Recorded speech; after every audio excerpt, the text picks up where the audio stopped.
up. Do you understand?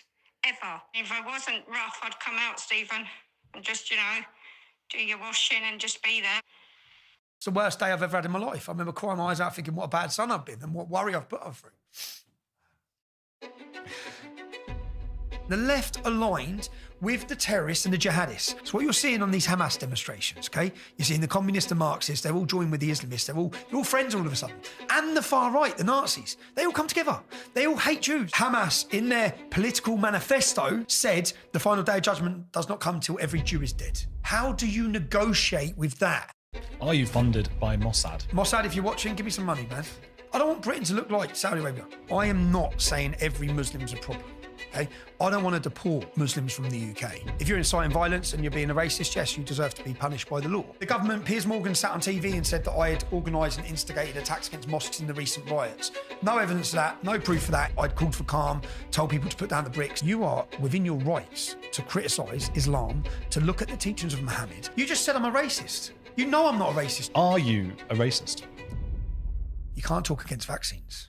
You can't talk against transgenderism. They're not working when they come in. Many immigrants are working. No, we see that many Muslim immigrants are not working. I went with my Ghanaian mate and I put a burqa on, a full niqab. Yeah? Shut up. I swear to God. And I just went, poof, and the whole room just went, what the f***? Many Muslims who are peaceful, who do want to integrate with this country. What message would you have for them? Unfortunately, the drug issue, again, ever took drugs? Tell the truth. Do you think you might be on the psychopathy spectrum? Am I a psychopath? Tommy Robinson, welcome to the show. How are you? I'm very good, thank you. How are you? I'm good, thanks. Bloody hell. Why is Tommy Robinson on the run? Why not? It's nice weather here. Yeah. Where are we? We are, no, I don't want to say where we are, but we, am I on the run? I face prison when I return to the UK. In fact, I'll be honest, I don't know what I face when I return to the UK. What we've seen, the tyrannical measures of the government have weaponised the judiciary and the media in the last 4 weeks after the riots, as they described them across the country, putting people in jail for memes, putting people in jail for saying Allah, who the fuck is Allah? One lad got 18 months. Putting a lad in jail for saying whose streets are streets. He got 2 years, 8 months for saying that. Whose streets are streets. We've seen a total attack on the British public. That's what, there has been trouble. There has been some people who are justifiably been put in jail, but there's also been an attack on freedom of speech. There's been an attempt by the government to intimidate the country into silence over their failures. It's interesting about the freedom of speech, because I don't know where I stand, because some of them, I thought that, and they've looked up and they've actually been saying, let's go burn the mosque. Where do you stand on that? Should we be able to say that? No, you shouldn't be able to say it, no. Any incitement to violence, we have strict laws. Incitement to hatred, incitement to violence. We don't need any more censorship. We already have laws in place that have been in place for a decade to prevent incitement to violence or incitement to racism, any of these things. If you're inciting violence and you're being a racist, yes, you deserve to be punished by the law, okay? But many of the cases we've looked at haven't. For example, one lad who got sent to prison for sharing memes, one of the memes he shared was men getting off a boat and running onto a beach, obviously Islamic men coming into this country, and he said, what about when it lands on your doorstep? The other meme he shared was jihadists on Westminster Bridge with knives. Well, we've seen jihadists on Westminster Bridge with knives. Yeah? Ricky Gervais has made that sort of joke as well on stage. He said a lot of lads coming in, aren't they? A lot of the lads, these refugees and migrants, all the lads coming over. Isn't that nice? And he's made that same joke. Imagine Gervais being arrested. Well, they won't go for the high-profile ones. Like they won't go for who's the Lord of the Rings lady? Who's the Lord of the Rings lady? No, not Lord. Harry Potter. Harry Potter lady. Sorry. Who's that? No, J.K. Rowling. I was thinking of a character. So J.K. Rowling's come out and already breached the laws that they brought in place, but these laws are to intimidate the wider public, and they'll use them when they want to use them, against who they want to use them against. And what we've seen in the recent trials was that most of the people pled guilty to crimes they hadn't committed because they were intimidated. I'm making a documentary now. We've interviewed families, we've interviewed the mothers, the wives of these men. One gentleman who said, whose streets are streets, whilst waving his England flag. When they sat him down in an interview, they showed him a picture of his wife at the demonstration and said, either you hold your hands up, basically, or we're going to nick her. He's got a newborn baby. We'll go and arrest her. Yeah. So he held his hand up. They give him 2 years, 8 months. What is behind this? Why are they going around? Why do they want to curb free speech so much? Because if we're allowed free speech and we're allowed non-censorship on platforms like X, the public get to see the government's failures and policy failures. For example, there were troubles at the hotel in Tamworth. What they don't tell you is there's been repeated incidents of children being approached by the migrants in the hotel in Tamworth. A migrant left the hotel in Tamworth and raped an English woman. They don't talk about that. Yeah. So they want you to believe that these people are out on the streets and they're angry because they're far right. Whereas in reality, I've researched and found 10 migrants who have been placed in hotels who have gone on to rape English women. Okay, so many circumstances. One, what they don't tell you, there was trouble in Hartlepool, and all the newspapers called them far right. The Keir Starmer calls them far right. A migrant who we paid for to come into this country, we housed him, we clothed him. He left the hotel in Hartlepool. He pulled out a knife and stabbed a British man to death walking down the street for Gaza. His words were, it was a terrorist attack. You probably didn't read about it because they suppress a lot of these things. Any crime. So incidents like this, and not just like this, why were the people in Bournemouth protesting? Well, maybe, Keir, because you allowed a migrant to go into school. He said he was 14. You put him in school at 14 years old. And there was questions about his age from the school as well, and from parents. He went on to sexually harass girls in the school. He went on to chase another pupil with a knife in the school. It turns out, because he then goes into the town centre a year or two later, and he stabs a Royal Marine to death. Now, when the Home Office do their investigation into this one migrant, we find out that he shot 2 people dead with an AK-47 on the way to Great Britain in Serbia. So he's a murderer and we find out he was 20 years old, not 14. So a murdering adult migrant criminal you put into school in Bournemouth. Yeah? You housed him in school. Again, we paid for him. We housed him. We clothed him. We fed him. He went on to murder a Royal Marine, a gentleman's only son. So that family are probably pretty angry, Keir, with the Home Office, as are the entire community and the town, Keir. And then how many rapes have we had by migrants on Bournemouth, in the beach, sexually assaulting girls in the sea? So people are angry, not because Tommy Robinson, yeah, they're angry. And again, if you've got your computer there, let's do it. Put in... Don't have internet. Okay, migrant rape Leeds, if you're watching this. I bet it'll bring up a woman who went jogging who was raped by a refugee. If you want to pick any city in this country, yeah, I'm going to show you, we're going to go through this on a new film. Pick any city. Put in refugee rape. It'll bring up a refugee that raped someone. Do you think part of the issue might be that we've got an aging population? We can't support the older people. They need to do something. So they have to bring in more younger people from abroad. And the alternative would be to encourage people to have more children and have larger families, people who are already here. But they have to bring people in then to be able to support the economy. And they don't want to have to deal with the issues that you're describing right now. They just want to go, no, don't think about it. That's why they're curbing free speech. I think that if this argument that I heard Angela Merkel try and argue, they're not working when they come in. They're reliant on the state, as are their children. Many immigrants are working. No, we see that many Muslim immigrants are not working. Okay, 50% of the women on benefits. We see when you look at the statistics are there for us to look at. If that was the argument, bring in Filipinos. Okay, bring in Hindus, bring in Sikhs. If this was the argument, Sikh community have come to this country as migrants. They're the biggest proportion of house owners, the biggest proportion of business owners, the biggest proportion of contributors to society. They're a success story. Yeah. If your argument was this, then bring in a community that will integrate, assimilate, still be proud to be Sikh, still be religious, but accommodate Britain and love Britain, but rather than declare war on it. Whereas what we're seeing is, say, for example, Afghani migrants. Again, we look at this in the film. Any success story. So BBC Yorkshire run a success story on this Afghan migrant who's the perfect migrant. He's joined the local cricket team. Wow, great. Yeah. He's brilliant. He went on to rape a woman. Yeah, these are your success stories. You know what BBC then did? Which, too late, because we've archived your stories, just delete the story. And they gave us another story in Newcastle with another great migrant. Oh, he's a great migrant. Look, he was persecuted in his country. Really? He led the grooming gang in Newcastle. Yeah, your refugees, and this is to Keir Starmer and to any politicians that want to label these people as far right. They're angry because of your policy failures. You have brought people into their towns and cities. And those people that you've brought in, and a judge condemned one of the rioters. A judge condemned him because he said, I don't want my taxpayer money going to house these rapists across our country. And he was condemned as a bigot. Well, what he's saying is right. Our taxpayer money, every one of you watching this is taxpayers' money, is going to accommodate, facilitate and house men who, many of them have declared war on this nation. Many of them will not integrate or assimilate. Many of them are not here to integrate or assimilate. They're here to dominate. Okay, the aggression that people are seeing with their own eyes in their own towns and cities, it's there for everyone to see. And it's like, look, our government have managed to, People took to the streets in most towns and cities, many towns and cities, out of fear, out of concern. Women fearful for their daughters, fathers fearful for their daughters. The government haven't once addressed any of the issues. They haven't even spoke about the issues. They haven't spoke about migration. They haven't spoke about the fact that all the hotels are full. They haven't even looked now. You're cutting all the energy or the heating for old age pensioners while sending £8 billion to Africa for climate change. But before we go more into Islam and the issues that we face, I think it's important to address the many Muslims, and I've heard you speak about this as well, who are peaceful, who do want to integrate with this country. What message would you have for them? Unfortunately, they're irrelevant in the discussions we're talking about. We're 40,000 Muslims on a terror watch list in the UK. Yeah? What are the majority of the peaceful Muslims doing about it? What did they do about the grooming scandal? But what can they do? Well, what did they do about the grooming scandal? Not one of them reported it. Not one single incident. But they'll be killed.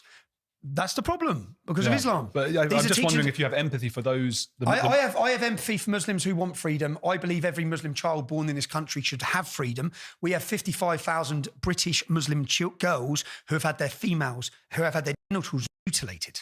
55,000. They should be protected by British law. They haven't been. They've been failed by British law. I wished for every person in Britain to experience true freedom. A Muslim girl doesn't get to experience true freedom because she'll be killed. Okay, probably by a mum and probably by a dad and her uncle, many times. Yeah. So I understand, and I can speak of this from experience growing up in Luton. Yes, I have many Muslims that I grew up with who are wonderful people and great lads, great families. But they're irrelevant in stopping this problem because they're not even allowed to talk about the problem because under Islamic scripture, they can't side with a non-Muslim over a Muslim, which, and if anyone wants to look this up, is the reason we had grooming scandals in every town and city. We had 1,000 victims in Telford alone. 5 have been murdered in Telford. Rotherham had 1,000. If we just look at these two towns, Rotherham had 1,400 victims. How many Muslims in that town reported to the authorities or to the police that they knew their colleagues, their uncles, their brothers, their cousins were raping kids? Not one in the whole country. Not one single case of a Muslim going to the police and reporting these gangs. Not one. Well, as I say, it's a risk. I mean, I remember speaking to Yasmin Mohammed, and we were talking about the difference between Jews and Muslims because you get a lot of atheist Jews. You get a lot of Jews who don't believe in the scriptures and things like that. And I said, but aren't there atheist Muslims? And she said, that's a dead Muslim. She's 100% right. Yeah, that's a Muslim who... Well, not. I feel so badly for, say, the people who leave Islam or don't actually believe in it. Because they're trapped.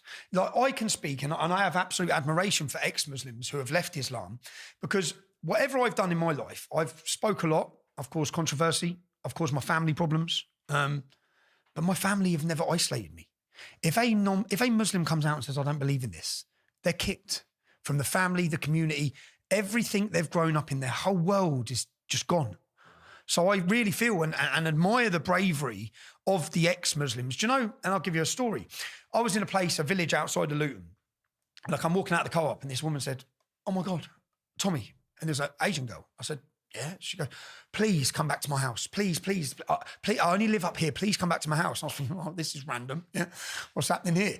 So I said, what's going on? She goes, please. She's been hiding there for 10 years. She's from the next town up. Yeah. So I went back to her house where she had her boyfriend who was an English lad. And she said, Tommy, I follow everything you're doing, man. I was brought up a Muslim. I brought up in this town, which is 10 minutes from Luton. I've been hiding here for 10 years. My family will kill me. Yeah? Where's the support mechanisms for ex-Muslims? Where's the safe houses for ex-Muslims? Where's the government strategy to save people? We have government well-funded strategies to save people who get involved in far-right politics. Yeah. They get safe houses. They can get new identities, yeah, to get them out of these groups. What about these lot who are being killed? There's more cases of honour killings and people living in fear and apostates being murdered. The punishment to leave Islam is death. But again, to stress the point which I know you started with, I am not saying every Muslim's a problem, okay? I don't want to deport Muslims from the UK. I have a problem with the teachings of Islam. I think they need to be addressed. I separate the people who follow Islam from Islam. If you hate an individual person, then it's wrong to hate individual people. But you are within your rights to criticise Islam, to look at the teachings of Muhammad, to talk and have a discussion about who Muhammad was. We need to have that discussion. If we've got 4 million people in Great Britain who believe he's perfect, we need to know who that man was. And he wasn't Jesus. And he didn't say turn the other cheek, okay? That's where we get the problems from. So it's important. The reason I asked though about the maybe secular Muslims or Muslims who don't agree with a lot of this stuff is because I think many might be watching and they want to feel that they're maybe embraced by you. They're embraced by me, but look, I don't want to be, I may seem brash saying that when I say they're irrelevant, the majority of Germans weren't Nazis. I think they took power at 10%. Is that right? I believe 10%. So what did the majority, were they relevant? They weren't relevant, were they? Like people didn't separate them. It's like they're not stopping it. So we cannot, as a country, sit and expect or rely on the moderates in that community to deal with this problem. We have to deal with it. The moderates in the community are not going to stop the Islamization of Great Britain. Okay, the money, the funding from Saudi Arabia, from Qatar, from the Muslim Brotherhood, all these groups which are growing and with a lot of people have seen, especially since October 7th, the power and influence they have on the next generation. We can't rely on the moderates. And I do, and again, I will say, because I've met some of the best people I've met in my life have been Muslim. Yeah? Some wonderful, and in fact, people only get to see the negative things that happen in the street with me. In my day-to-day, when I'm in England, I have some brilliant conversations with Muslims, who don't, and people probably see me getting shown hate or violence. That's not the majority. It's not even a 10%. Yeah, that's good to hear, though. That's good to know. And I have some in fact, Muslims per se, up until the government tried to put a target on me to say I'd instigated attacks against mosques, things had settled down with the Muslim community massively for me. Instigated attacks against mosques? Attacks? Yeah, the government, Piers Morgan sat on TV and said that I had organised and instigated attacks against mosques in the recent riots. No evidence of that, no proof of that. In fact, the evidence and the proof shows that I'd called for calm, told people to put down the bricks, take the balaclavas off, stop the violence. Everything I'd said had been against violence, but the government just wanted to use their propaganda of their media to tell the entire world that I was the man behind the mosque sitting on my sunbed. Did you repost, as many people did, the allegations that it was a Muslim who had done the stabbings? No, I didn't. Again, they said I did. Yeah. And again, I just use ChatGPT and ask them, sit and do ChatGPT and say, did Tommy Robinson ever do this? And they come out and say no. I did use ChatGPT in researching this because I looked up, is Tommy Robinson a racist? Now, I grew up, because I wanted to find anything. I grew up, and you were Voldemort, for anyone who doesn't know, that's Harry Potter reference, but you were like the worst name ever that anyone could ever have. And it wasn't even a conversation to be had. It was just like, well, that guy's the bad guy. There's been a change, obviously, recently in public perception of you. But are you a racist? I'm an anti-racist, always have been. I'm from Luton Town, okay? It was impossible. I'd never seen racism. I've seen religious tensions, but if you were in Luton Town and say a white lad made a racist comment, it'd get banged out by other white lads. Growing up. That can't always be right. There must have been some racist people. They're not showing it in Luton. In fact, like we have this discussion in my school group chat. I'm in a school group chat. Okay, it's Putridge 1999. I comment on it all the time. We had a bit of a fallout within the group chat over Black Lives Matter when Black Lives Matter hit off. It was difficult to have an open discussion. In fact, I realised how well Muslims take criticism in comparison when I tried to talk against Black Lives Matter. I thought, you know what? Jesus, I've been hammering Islam for years. Per se, the majority of Muslims say, all right, Tommy, when I see them, and their lads as well. You'd be surprised by the reaction I received by many Muslims. I had Muslims even, I walked through London with recently, he was shocked. I was in London, I come out, I was probably stopped by 3 Muslims. They embraced me. What's going on, Tommy, man? And I have them say, I don't agree with you. I have someone come up to me, I had some big gang lads in Luton, big lads walk through town, I thought, here we go. He come over, he put his hand out, he squeezed my hand, he goes, I don't like you at all, Tommy. Yeah, I respect you. I respect you. You stand for what you believe in. So I don't believe the Muslim community know I'm right. They know I'm right in what I'm saying. When I talk about Islam, they know I'm right. They know I've assessed Islam. I understand what it is. I understand the power of the ideology. I understand the brotherhood of it. I understand the dominant nature of it, the supremacy of it. So there's no confrontation to have with me. I'm saying what it is. I don't want to labour the point, but I mean, there were some racist people. I think that the idea of racism is exaggerated in this country, this idea that there's so many racists. But even if just 1% of the society is psychopaths, or, they must have some people who are Were there racists in the English Defence League? Yes. Well, yeah. Was it a racist organisation? No. There was golfers in the English Defence League. It wasn't a golf society. So are there racists in the Metropolitan Police Force? Yes. Is it a racist organisation? No. Are there racists in the Labour Party? Far more than there were in the English Defence League. The Labour Party, I'd say, is the most racist political organisation there is, the most anti-Semitic, full of hate political party we've ever seen. Yeah. Far worse than the BNP, in my eyes, the Labour Party. Well, those were the two that were held by an independent assessor to have been racist, BNP and Labour Party. Meant, wouldn't it? Yeah, I know. But the BNP, it's the Labour Party. Labour and BNP, Nick Griffin and Jeremy Corbyn. Yeah, basically, yeah. Jeremy Corbyn's far more dangerous than Nick Griffin. Yeah, well, because no one takes Griffin seriously. No. Nick Griffin's never been censored on any social media. Nick Griffin, who is an out-and-out Nazi, an out-and-out white supremacist, an out-and-out Jew hater, an out-and-out all the things that he's open about it. Yeah? He's what people think you are. No, he's what the media tried to make me. He's what the media, there's no evidence to ever, in fact, from the start of my activism, from our very first demonstrations, we had banners, black and white unite. Muslim, no problem. Extremist Muslim, big problem. National Front, go to hell. We had Islamic Extreme, on the first ever United People of Luton rally, we had National Front scum go to hell. We chased the National Front out of our town when they turned up. Luton's football hooligan demographic, which is what we were part of, has always been very diverse. Very diverse. The men I aspired growing up to, looking up to, were dreadlock Rasta, respected men in the town. Luton has never had that. So I'm not from a predominantly white area or a predominantly white city. I'm from a very diverse city, and most of the people I love aren't white. But that does, and most of the lads I know, so I've had a big experience here, they're English. Yeah, and now I've got people telling me they're not English when I've started my movement, and I'm going around the country and like, he's not English, he's black. Yes, he fucking is English. Yeah, he is English, and he loves England, and he loves Britain. And I've got black lads that have joined the Royal Marines. What are you saying that they've got to go? So I have all this with the FNATs. The FNATs hate me. The ethno-nationalists hate me. I'm a race traitor. I'm a Zionist. I'm all these different things. I spoke at the beginning about when I grew up, Tommy Robinson's the worst word or name you can possibly hear. Have you noticed what I think a lot of people have noticed in just the last few years, particularly I think it's heating up the last year, a complete change in the way the average person on the street perceives you? Massive change. There's been a mass awakening. What's going on? COVID. See, when we got deplatformed, people celebrated it. They didn't even listen. I've never been arrested for hate crimes, racist crimes. I've never been questioned on them. Yeah. What I say is factual. Okay? You may not like it, but it's factual. If I talk about Islam, it's factual. Talk about Quran, it's factual. The problems in the UK, they're factual. Okay. I'm not inciting violence. Okay. So I've seen it was all right when we were getting deplatformed. People liked it, celebrated it. Then all of a sudden COVID hit, and lots of people were questioning it. And then they saw scientists getting deplatformed. Yeah. They saw nurses getting deplatformed. And then they saw the lies, those people who joined the freedom movement, who wanted just to have freedom of their own body, yeah, they realised they're getting called far right. They're now called anti-vaxxers. They're now called conspiracy theorists. The attacks against them were the same as the attacks against us. Just you go against any of the mainstream narratives, they're attacking you. So, yeah, I think I've noticed massively. I get so many messages of people who hated me, and again, I don't look. As I said, I was 25 years old, and I was leading the biggest street protest movement the country's seen. I was young.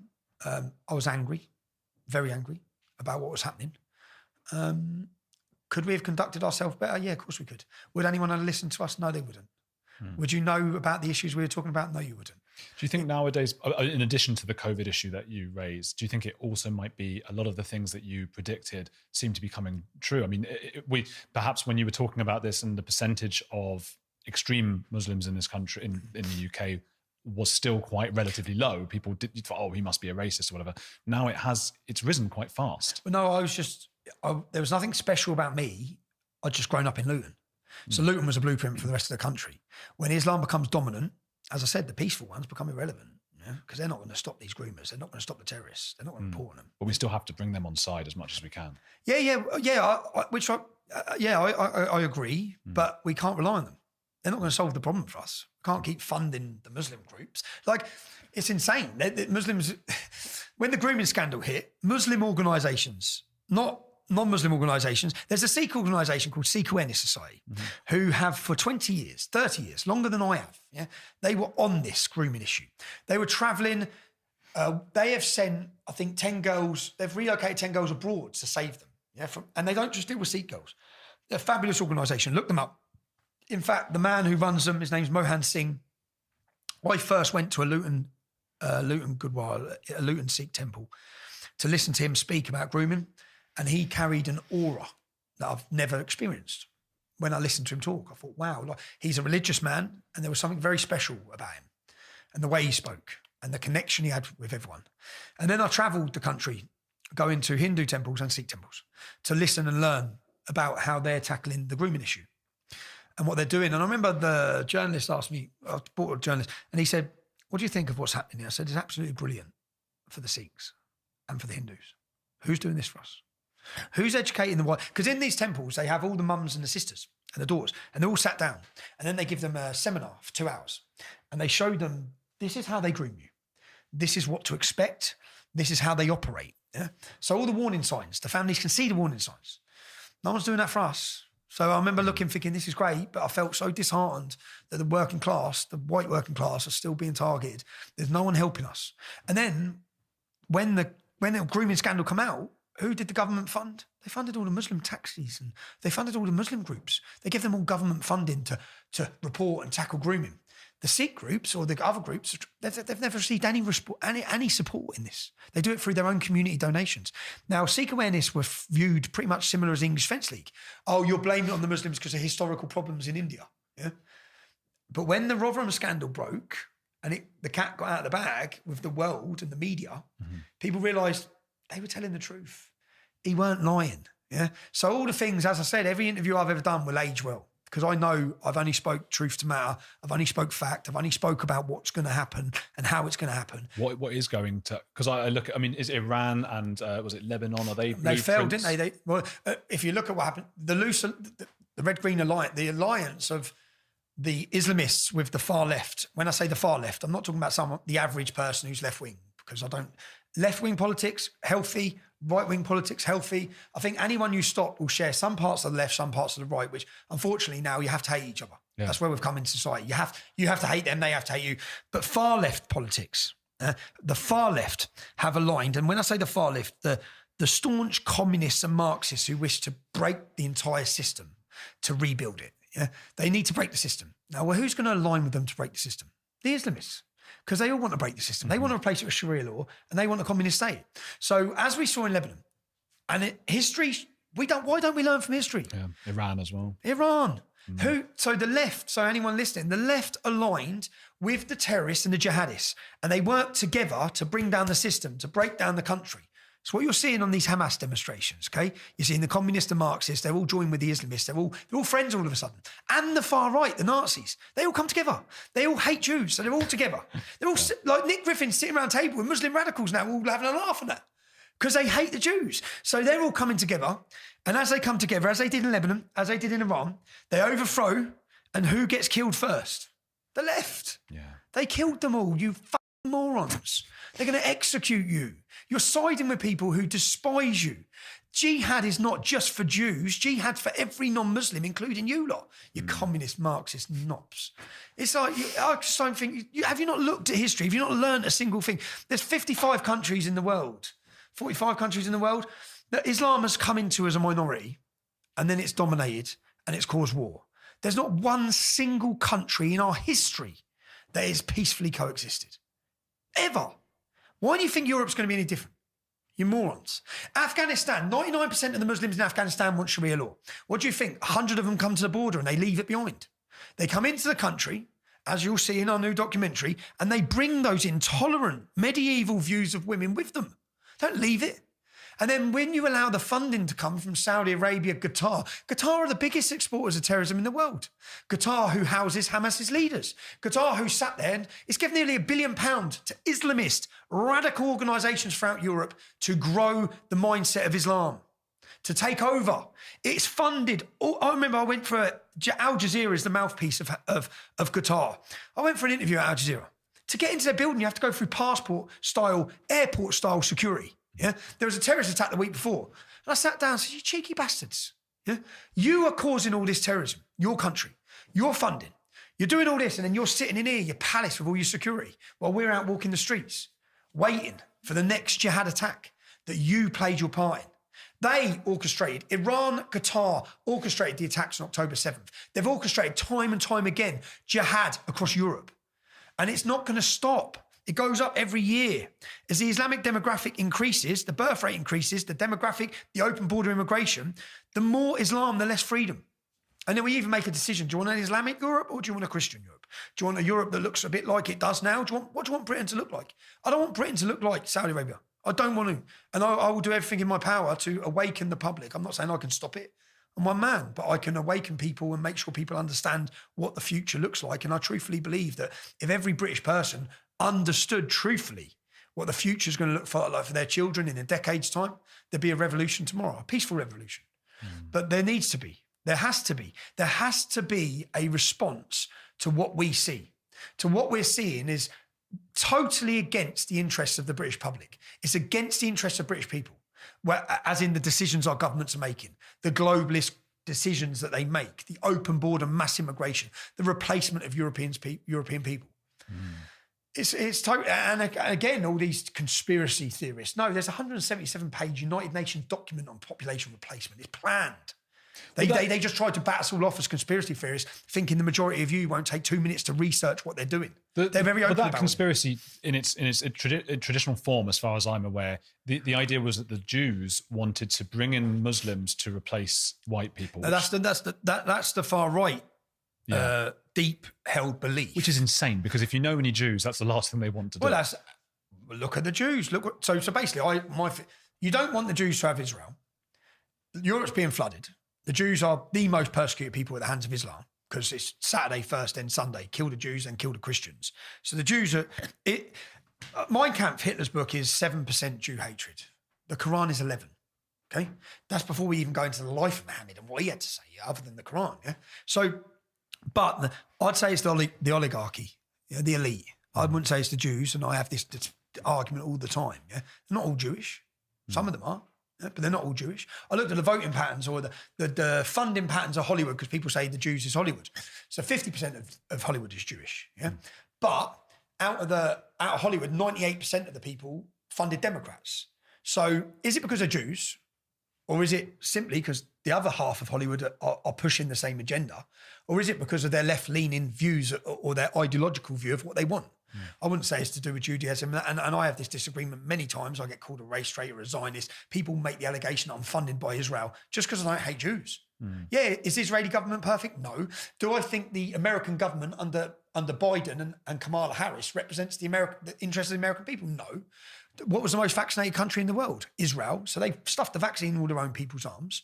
So I don't believe the representation of countries represents the people. I love the American people. I love the Jewish people of Israel when I went there. I love the British public. I differentiate those who are controlling us and those who are destroying our nations to the average person. Since we're talking all about race, ethnicity and racism, I wanted to tell you a little bit about today's sponsor, MyHeritage.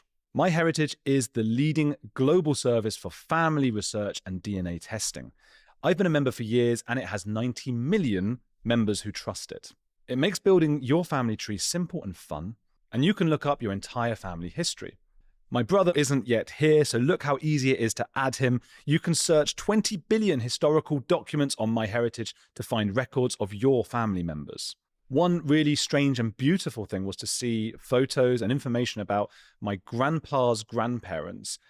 So they had come over from Ukraine. They were these strange, weird people I didn't really know very much about. So to be able to see photos actually of them was very odd for me and wonderful. And I had this intimate moment with my father, and we bonded over this, where he was able to see his dad's grandparents, these people who came over like that. So it was a really beautiful thing for us. You can even use MyHeritage's AI tech to colorize and repair these photos. So look how I've done that with this photo of my great-great-great-grandpa, or one of those greats. I've sort of messed that up. In today's crazy race-divided world, you need to know your family history. So start building your family tree by signing up for a 14-day free trial, or doing a thing with the QR code. That's grabbing the QR code here. That's MyHeritage. Just get the link in the description there below. You can see it on screen now as well, or scan the QR code. Are you funded by Mossad? Never had. Mossad, if you're watching, give me some money, man. I'm currently okay.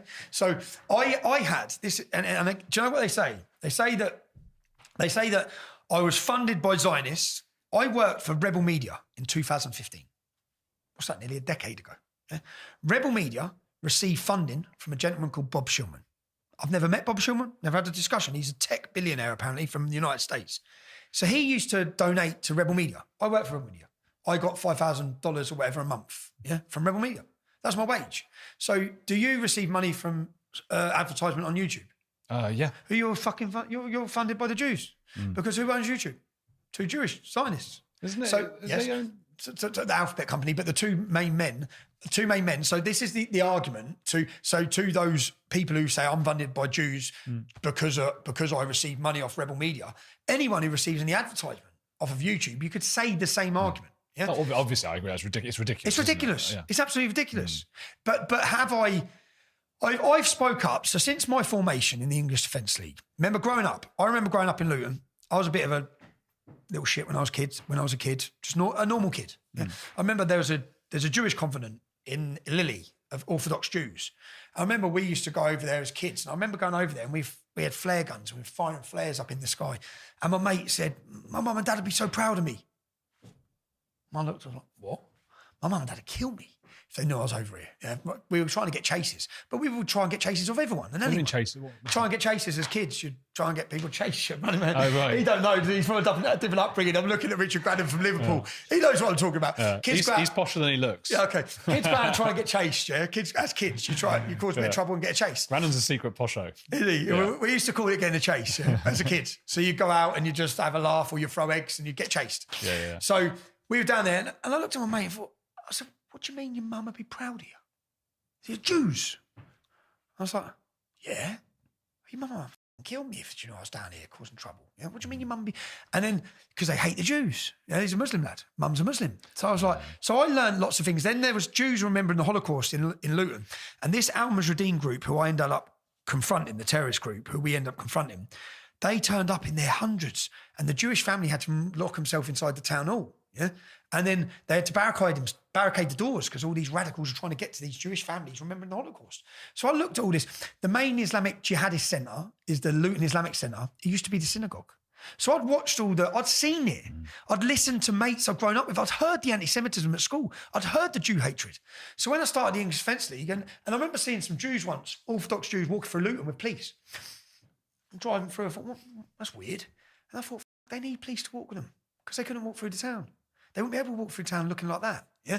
So all these things helped me. And then I looked at Israel. I looked at the 7-day war, 6-day war, the 7-day war. I looked at what the Islamic radicals who governed the country surrounding Israel said. They basically told the Jews, "We're taking your wives. When we win this war, your wives and daughters are ours. We're raping them." They told them. They made it public. "We're coming for your women as slaves." Because that's, so anyone who wants to know Islam, that's halal. Yeah, you're allowed to do that. So they're allowed to come in and take all the women as sexual slaves. So Israel was faced.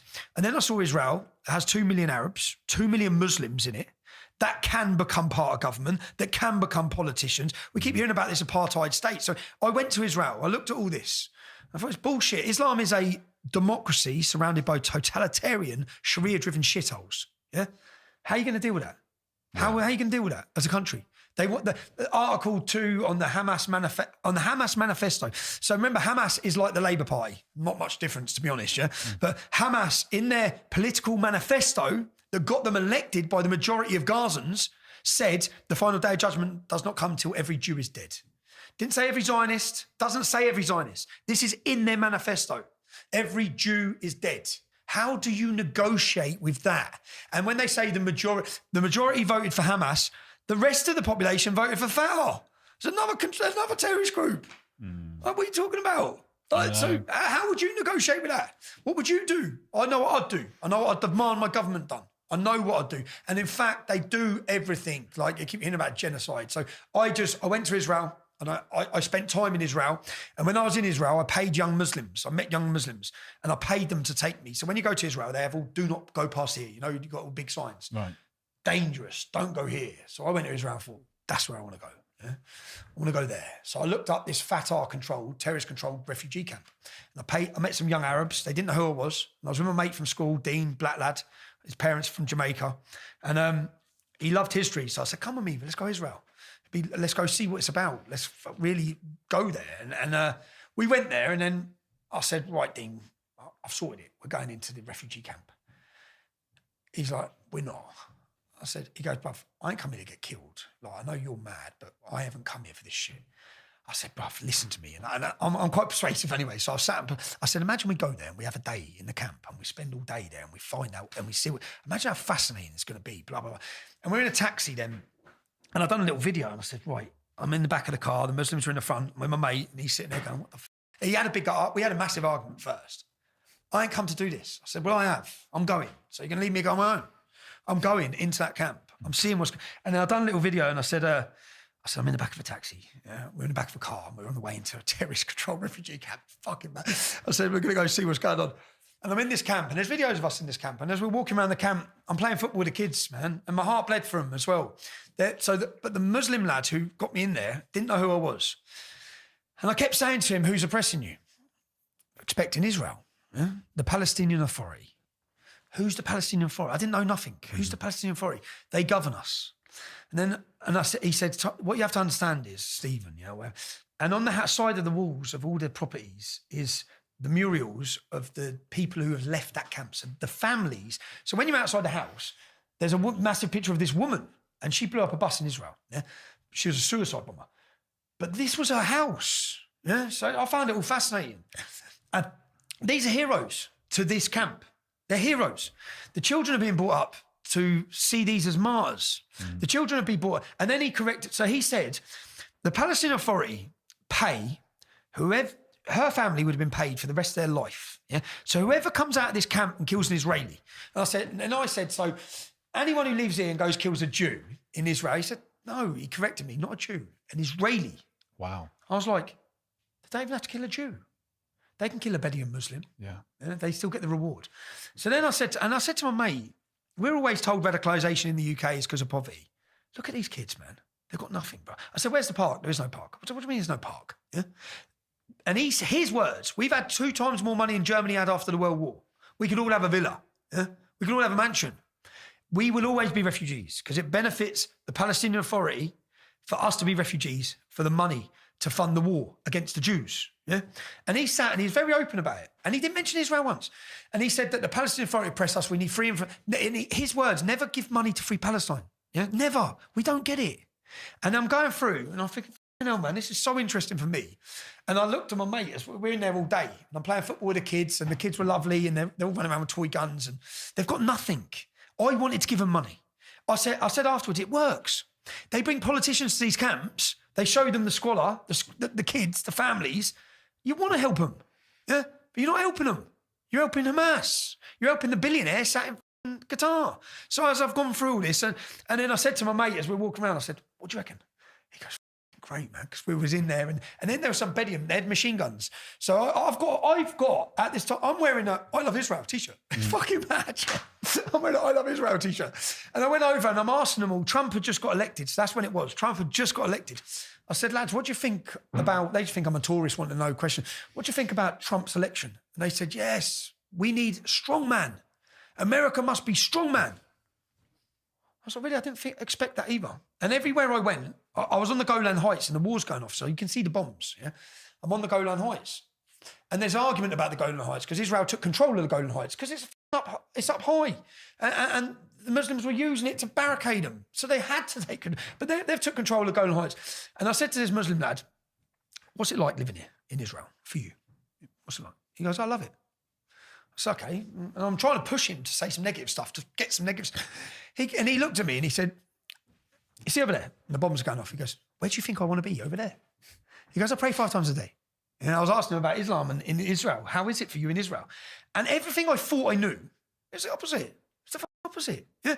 And even down to, we get shown this big wall. I expected a prison. Gaza's a prison, an open-air prison. Got 5-star hotels. But I was expecting this big open-air prison.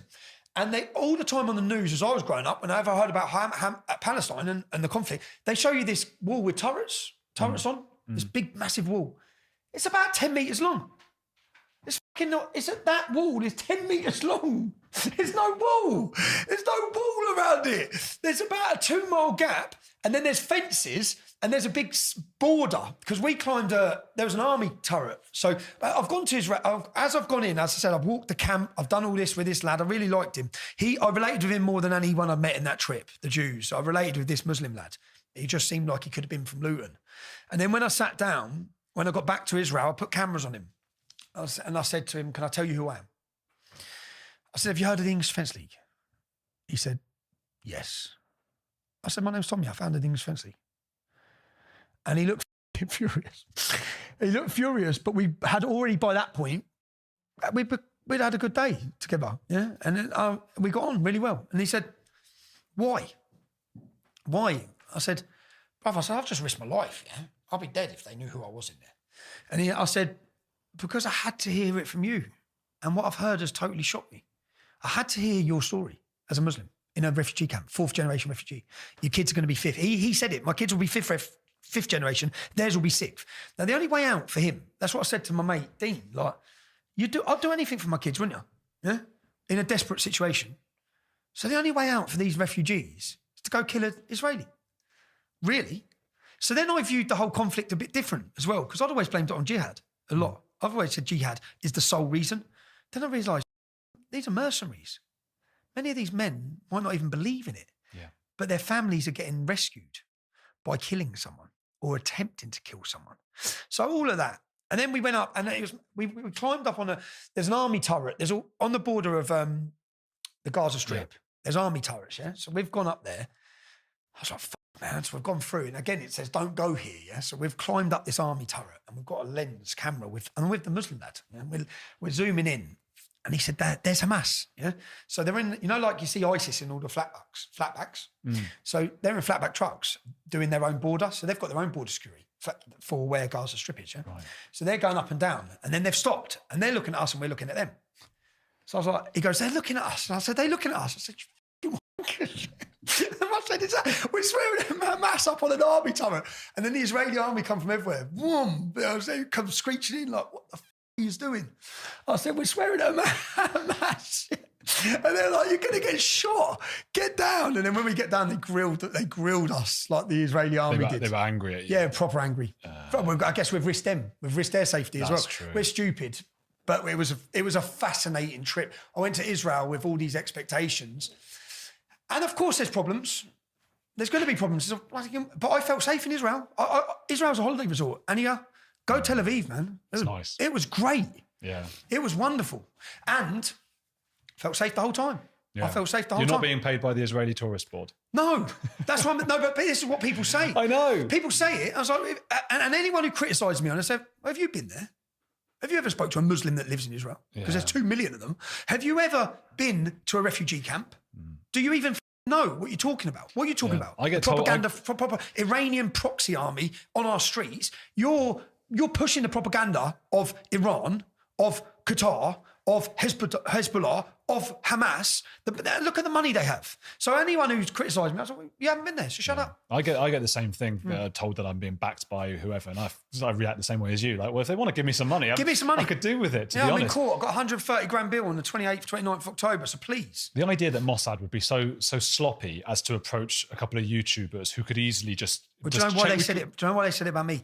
Because when I went to Israel, you can buy Mossad t-shirts. Yeah, so I bought a Mossad t-shirt from a tourist shop. When I went to New York, I bought I love New York Police Department t-shirt. Oh, I'm not in the New York Police Department, lads. Yeah, and if I was in Mossad, the Mossad t-shirt from a souvenir shop on the Golan Heights doesn't mean I'm in Mossad.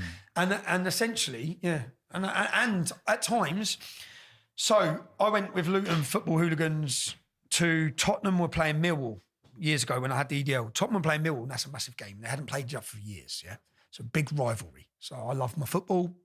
I went with Tottenham. And when I went there, people were saying, why the hell, because I was spotted there, obviously, why the hell was Tommy Robinson here? So I just put, because I'm Jewish. I'm just taking a piss. Yeah. For those who don't know, Tottenham's a sort of Jewish identity club. Jewish identity club. And then and then Nick Griffin was always saying I'm a Zionist. Now, so when I went to America this time, when I snuck into America, when I went to the conference, I wore I'm a Zionist badge. Oh, right. I didn't know what Zionist was at that time. And I didn't give a shit. Yeah. For me, a Zionist means you believe in a homeland for the Jews. That's all it means. Yeah? I'm a Zionist. Yep, I'm a Zionist. I don't care. I believe the Jews can have a homeland. There's 55 Islamic nations. Why can't the Jews have one? Yeah. Why not? It's historically their land. I've done I've done all the tours. I've done all the research. I went to the disputed, the the new, where they building on the land. So you've got 7 families. They build. Yeah. These are why we can't have peace. Apparently, Outside the West Bank or outside in the the West Bank. So I went there. Yeah. I went there and I went onto these, and basically you've got 8 or 9 families who have took a bit of desert and they've made it beautiful. Okay, they've put, it's all greenery. It's like they've brought life to where there was nothing. That's why I went there. So I spent time on the camp. I saw everything when I was there. I went to look at every avenue, to every argument. And as I said, like, I risked my life to do it, to understand, to come back and understand. And do you know what fascinated me? There's about 1,000 young Arab Muslims. They're racing camels. And that's when I got and there's a geezer with a machine gun there. And I've got the I love Israel t-shirt. So I said, stop the car. So we stopped the car and I got out of the car and I went over to where, just to watch all these Arabs racing camels and that. There's all Jews sitting with their skull caps having a picnic. Yeah. I thought, you couldn't do that in London. You couldn't do that in London. There was no animosity between the two groups or the people. There was none. Yeah. A Jewish family with 1,000 young Muslims in London wouldn't sit in a picnic like that because they'd get grief. Yeah. I guarantee you. So that it was very different. It works better in Israel. I bet, yeah. The Muslim Jew thing works better in the state of Israel than it does with thousands of young Muslims than it does in the UK. Tell me about Andrew Tate, because did you grow up in, is he around the same age as you? Did you know him? Andrew Tate's from Luton, my hometown. So Andrew Tate's from Luton as well. There must be something in the water of Luton. Yeah. Luton is such a town, man. What a bad town. Seems like it, yeah. Great town. Stacey Dooley as well. Stacey Dooley. We can get onto her in a minute, but yeah, tell me about Andrew Tate. Should we start with Stacey? Do you want to start with Stacey? Why? No, actually, I don't want her to come off. You don't want to what? I know Stacey very well. Do you? Yeah, I do. So, okay, well, let's talk about that. We can get on to Andrew Tate in a minute, because I saw your speech. So Stacey went to do a documentary about Luton. Yeah, and you mentioned that in your Oxford speech. Yeah. By the way, were you nervous at all doing that? I would have been shitting myself. I was shitting myself. So tell me a bit about Stacey Dooley. The reason Stacey Dooley is important is because that documentary it was on BBC Three. It wasn't that long ago. It was 2012, was it? I think. Yeah, 2012. Height of the year, wasn't it? Right, and that nowadays, I mean, I showed a friend the other day. I said, "Have you ever seen this?" And it was Stacey. I remember watching it at the time. Stacey goes through Luton, and she's basically being attacked and screamed at by extreme Muslims. And nowadays, BBC Three, BBC, Channel 4, not a million years. Do you know what? I'm not going to even with Stacey, because I probably joked a bit earlier. Stacey's from Luton. She went to the school my ex-wife went to. I know her. I was best mates with her ex-boyfriend. I grew up with him. 2 of her ex-boyfriends. Right. I know her very well. So when she come to do the documentary, she come with the BBC producers. And we met in a hotel. I stood her up twice. I didn't turn up twice. And sounds like you. Sounds like me. It's because I thought my wife would be unhappy at me meeting up with Stacey. Oh, really? At the time. So that's why I didn't turn up. Is that why? Pussy whipped. So I didn't turn up. And then in the end, I thought, no, I need to tell the story. So when I met Stacey, she sat down with the producers. She said, "Jax, I know you. You're not racist. I know that. I said, "I know Stacey, yeah?" And she goes, "What's going on?" Because she'd left Luton 3 years prior. And she got it. Stacey knows us all. She knows Luton. She knows the problems in Luton. She knows them. And I'm not going to... And then I had the Daily Mail about 2 years ago. You know when it blew up, when things blew up for her and she went on the top of... Dancing thing. Dancing on Ice. Yeah. And did she run off and had an affair, didn't she? Did she? She ran off with the bloke, I believe, yeah? Okay. Whatever, right? But I got a phone call. They were looking for me in Luton, the papers. I said, "What do you want?" And they had heard stories that they wished to run and they wanted me to confirm.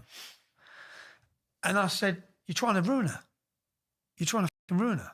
I said, "I'm not participating in this at all. There's zero chance of me commenting, so I shouldn't even try. There's zero chance of me commenting on ruining that girl's life, which is what you're now intending to do." Fuck, I hate the media. I hate the media. How does she, because she seems like a really nice person actually, but how did she sort of get away with doing that documentary back then? Was it just a different time? And she couldn't say stuff like that now, could she? That she's concerned about Islam? No, she couldn't. The censorship's got worse, hasn't it? Look, people who oppose us, you celebrate our censorship, you celebrate the attacks against us, the cancellation, losing the jobs. The goalposts are continually shifting in what you can and can't say. Started with open border immigration. You can't talk against vaccines. You can't talk against transgenderism. You can't talk about... So you may think you're on the right side of free speech now, but at some point you may find yourself on the wrong side. So long as we allow the authorities to dictate what we can and can't say. Yeah. I'm pro-vaccines, but I respect your right to be able to speak against them if you're concerned about them. Yeah, and ask questions. You don't even have to ask questions. You don't even have to ask questions. Yeah. Because of my life, I know the system lies. I know the government lies. I know the stitch up it is. So full venue. I know the media lies. If they tell me now it's raining, I'll stick my head out the door to check because they lie. Yeah. Tell me now about Andrew Tate then. So what's his deal? So Andrew Tate, my belief, Andrew Tate created a character. Okay. And I've watched him do it his whole life. I've watched him do it since no one knew who Andrew Tate was. Before he was Top G, he was Mr. Plenty. Before he was Mr. Plenty, he was someone else. He always tried this. He's a very clever man and a dedicated man. He become a world champion, boxing out of a gym in Luton called Storm Gym, where the man who I'd say created Andrew Tate is a man called Amir, a Bosnian Muslim lad. Very well respected. Some of my best friends are part of that gym. They're all non-Muslims. Everyone just has love for that man. Yeah. So he's meant to be a great man and a great mentor to men. I'd say he transformed Andrew Tate from a quiet kid to a world champion. Andrew Tate has always trolled the Luton public. He always used to go on Facebook and just wind everyone up. I used to watch it. Yeah? And I'd laugh my head off. And I see people biting and hating him. He didn't care. He was controversial before anyone knew he was Andrew Tate. He'd go on, it was Mother's Day. He said, what did you do for Mother's Day, lads? Tell me what you all done for Mother's Day. If you bought your mum flowers, if you sent her chocolates, if you rang her up, said you love her, sent her a message, he said, you're a f***ing wank and you're a failure of a son. Yeah. He said, you know what I done? I said, Mum, how much do I earn a year? She said, 20 grand, 25 grand. He goes, I sent her 10 years wages. I said, take 10 years off. He goes, you're all losers. Yeah. You should be like me. Yeah. And I'm crying my eyes out reading it. And I'm watching everyone go mental because he covered everything everyone had done. Yeah. He's just taking a piss. He's baiting them. He baiting likes them. it. He loved it. Yeah. Right? Before he was Cobra Tate, he loved it. And then I've watched him talk and I know who he is and where he grew up and I know the circles he was in. I know he's never been involved in drugs or drug dealing, yeah, or on that level of street life. Yeah, I know he hasn't. But I've seen him talking about it. I thought, what are you doing, bruv? Like, why would you be doing that? But he was creating this persona of a character which would benefit him financially in the long run. So when you hear him making comments, even about women and girls and how much is true and how much isn't true, right? How much was to create a persona? Because remember, when he started, he was getting men who struggled with women to pay him to tell them how to be a man. So he's creating this big image of a man that sometimes, I'd say, was bravado. But a lot of what now he was saying is now being used against him. He sits and says he's a billionaire. We know he's not a billionaire. Yeah. We know he wasn't a billionaire. I said to my son, he's not a billionaire. Yeah. So if he's saying he's a billionaire and it's not true, and he's saying this and it's not true, but he has created a very successful character, which ended up him being worth tens or if not hundreds of millions of pounds in the end through the bravado character he's built. So, and again, I can only talk from people close to Andrew Tate, best friends and people I respect who have grown up with him and known him very well, who all speak very highly of him as a man. What you don't get to hear is the people he's helped. People don't hear this. You know what I mean? So I know him. Obviously, I'm strongly opposed to his conversion to Islam. I believe it was a very silly move on his part. I believe he felt trapped. I felt trapped at times. I know that when you come under attack and censorship the way he did is the way I've experienced it myself. But he still had the money. So they couldn't stop him. Mm-hmm. He had the ability to continue. I suppose the problem with the idea of him just being a character is the allegations around transportation of women and underage women and also some of his gloating, whether it's real or not, has been about underage like girls, hasn't it? Well, I've seen some of the clips recently, yeah. Do I believe Andrew Tate? I don't believe. Do I believe that Panorama just done a hit piece on him? Yeah. I don't believe him. Simple. I don't believe Panorama in anything. No. Because I've done my own Panodrama documentary where I covertly recorded Panorama planning and telling people what to say about me in interviews. I didn't just, and there's a secretive organisation who have been pivotal in Andrew Tate's attempted takedown called Hope Not Hate.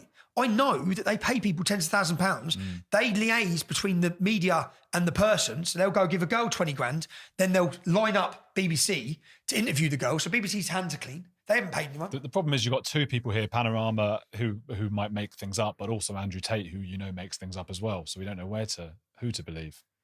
As for Hope Not Hate, I've got a line they said about you, which I thought you'd find fun. I mean, I'm sure you've seen it, but it's just, it does sum up the hypocrisy here. It's insane. While Lennon, which is your real name, has always been racist, just don't need any... No facts, no evidence, no quotes. Has always been racist, just done. That's it. He has overwhelmingly focused on Islamophobia and sought to avoid explicit and overt racism. So sought to avoid explicit and overt racism. So hasn't been racist, but we know what he thinks. What the arrogance you'd have to write that about somebody. I can't believe it. I would never write something like that. So Nick Lowles, have you watched my Hope Not Hate expose documentary? I want to say yes, but I haven't. It's great. Okay. Everyone should watch it. So I got covert recordings of people who were given drugs by Hope Not Hate. I got covert recordings of people who were sexually assaulted by Hope Not Hate and their members. Hope Not Hate are the cabal and the deep state.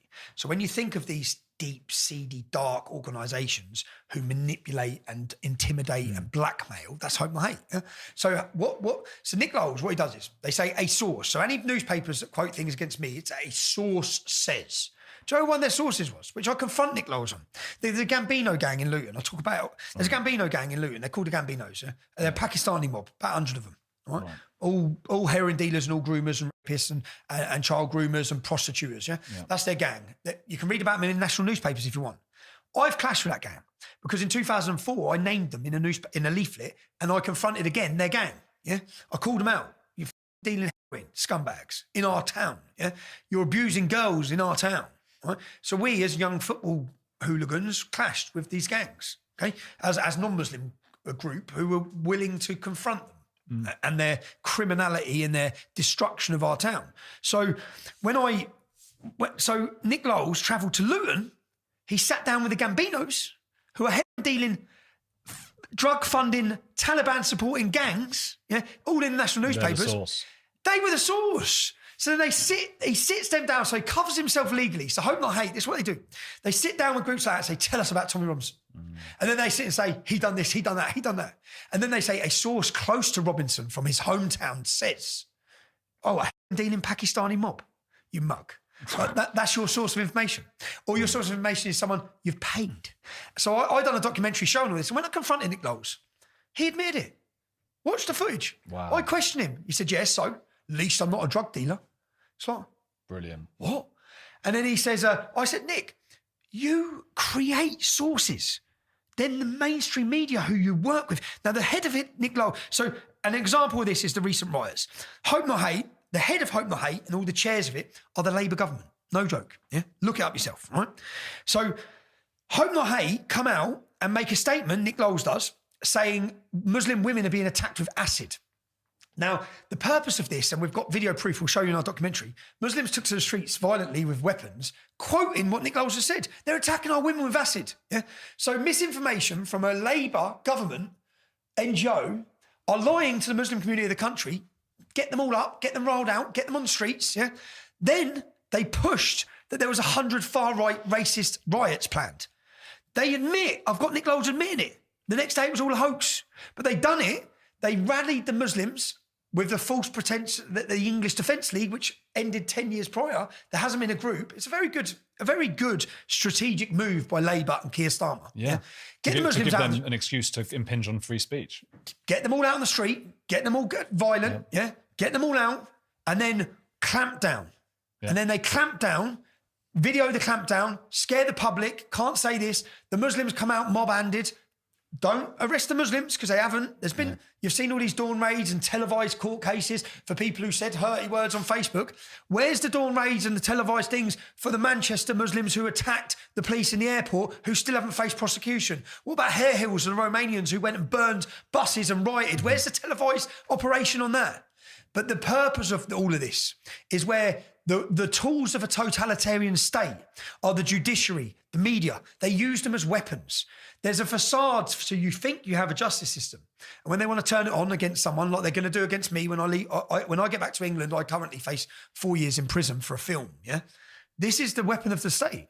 This is them ending free speech, attacking free speech, intimidating the public. That was the purpose of what they've done over the last 4 weeks, to intimidate the public into silence. So, but Nick Lowles, they're nicking people for misinformation, for saying the man who killed in Southport was a Muslim? What about Nick Lowles, who said that women were getting attacked with acid? Just made it up. And you used that and pumped it around the country. What about Nick Lowles, who said that there was 100 planned far-right riots and then admitted he hoaxed it? It was all a hoax. And then the front page of the newspaper, so this was to end the tensions, the front page of every newspaper was the same. So after these 100 riots, there was no planned riot. There was one planned demonstration from the public that day, and it was in Aldershot, and it ran totally peaceful. But they told everyone there was 100 riots. Do you know, when I say they, this is the operation coming from the top down. The NHS, doctors, surgery, schools, all emailed every email they've got saying, be careful tonight, the far right are out. There was no far right. This is total misinformation. These laws they're bringing in for misinformation, Keir Starmer needs to go jail. He needs to go jail for the misinformation he gave on the vaccine. Promotion of a vaccine which he knew nothing about. You told people to take it, yeah? He needs to go jail. He needs to go jail for lying about the far right, the preconceived far right, the riots of the English Defence League. There is no English Defence League. It's something Hitler did actually with the Reichstag building was put on fire and it was believed it was a communist who did it or something like that. And so, well, we don't even know. No one really knows, but they executed in the end this communist guy who they said it was that person. But they started saying, a communist ever, a communist, oh no, we've got to start after this fire, we've got to now start introducing hate speech laws and things like that, which is what's happened now. Instead of the communists, it's the far right, it's the bogeyman. The imaginary far right. Yeah. The imaginary far right. I know. Wait, look, you're in trouble now for what? Am I right in saying it's because it's all so complicated, these things? Is it about, it was a Muslim kid who got beaten up at school, and then did you say that, oh, he was actually a wrong one, the Muslim kid? I'm just thinking now, we're going to be able to even show this, like you talking about it now. You can, yeah. Like, I'm going to jail for it anyway. Yeah, but I don't want to go for jail for it. But you won't. You're not under an injunction. So my breach of injunction, which is this, you know what I mean? It's like, but how can I go jail for making a film that's factually correct? This film directed by Richard Grannon. I just want to make that clear. Yeah, Richard Grannon's dirty hands, I only done what Richard told me to do. Does any lawyers go straight to Richard? Richard said do it. You had a fight with a Nazi, didn't you? So I had the English Defence League, when we set it up, as I said, we set it up off of the ethos of my mindset in Luton. Everyone's welcome. Everyone. Yeah? Anyone was welcome. So blacks, gays, even Muslims. We had a Jewish division, a Hindu division, a Sikh division, a lesbian and gay division. We had, what sort of far right organisation is this? Yeah? They just tried to blanket it as far right. You couldn't get less far right. Our core problem, and I didn't even want to sway into immigration, if I'm honest, when I had the English Defence League. People were trying to push it certain ways. The BNP tried to infiltrate. We had murders, of them trying to sway things, and I'll talk through that. I miss weddings, I miss family events. My life become the English Defence League. I becoming a great leader to that movement. I made it a worldwide name, But I was a bad husband, a bad father, a bad son, probably, at that time, because my life took over. Activism. So, activism is impossible. I try and say to people now, when you get involved in this, you got to. In the end, I learned, don't talk about it. If my kids were here or I was in the family home and I want to talk about my politics, I go for a walk now. Yeah? I don't want it to consume their lives. And I didn't at first. I'd sit with my ex-wife and I'd be on the computer the whole time. Shh. English Defence League, we're doing this. Poor woman. Yeah, I know. She wants to be a mum and a wife. And it just took over my life. And as it took over my life, I missed all these events. And then I went on a stag do and I went to Estonia. And it was a lad from Cambridge, a football lad from Cambridge who I've been good friends with for years. Went on a stag do and then I was getting all these phone calls. We had a demonstration. You can find this video. We had a demonstration and it was in Walsall. We had a demonstration in Walsall, and it's the first one I wasn't going to be at. And then my phone was going, man, you've got to come. You've got to be there. Yeah? I'm on a stag do. I'm away. Yeah? You've got to be there. Because the BNP, what they'd done is our compare was a lad called Tony. So he used to compare each demonstration. They'd got into him. Yeah? And they'd worked their way into regional organisers. So as I've got 12 regional organisers in the English Defence League.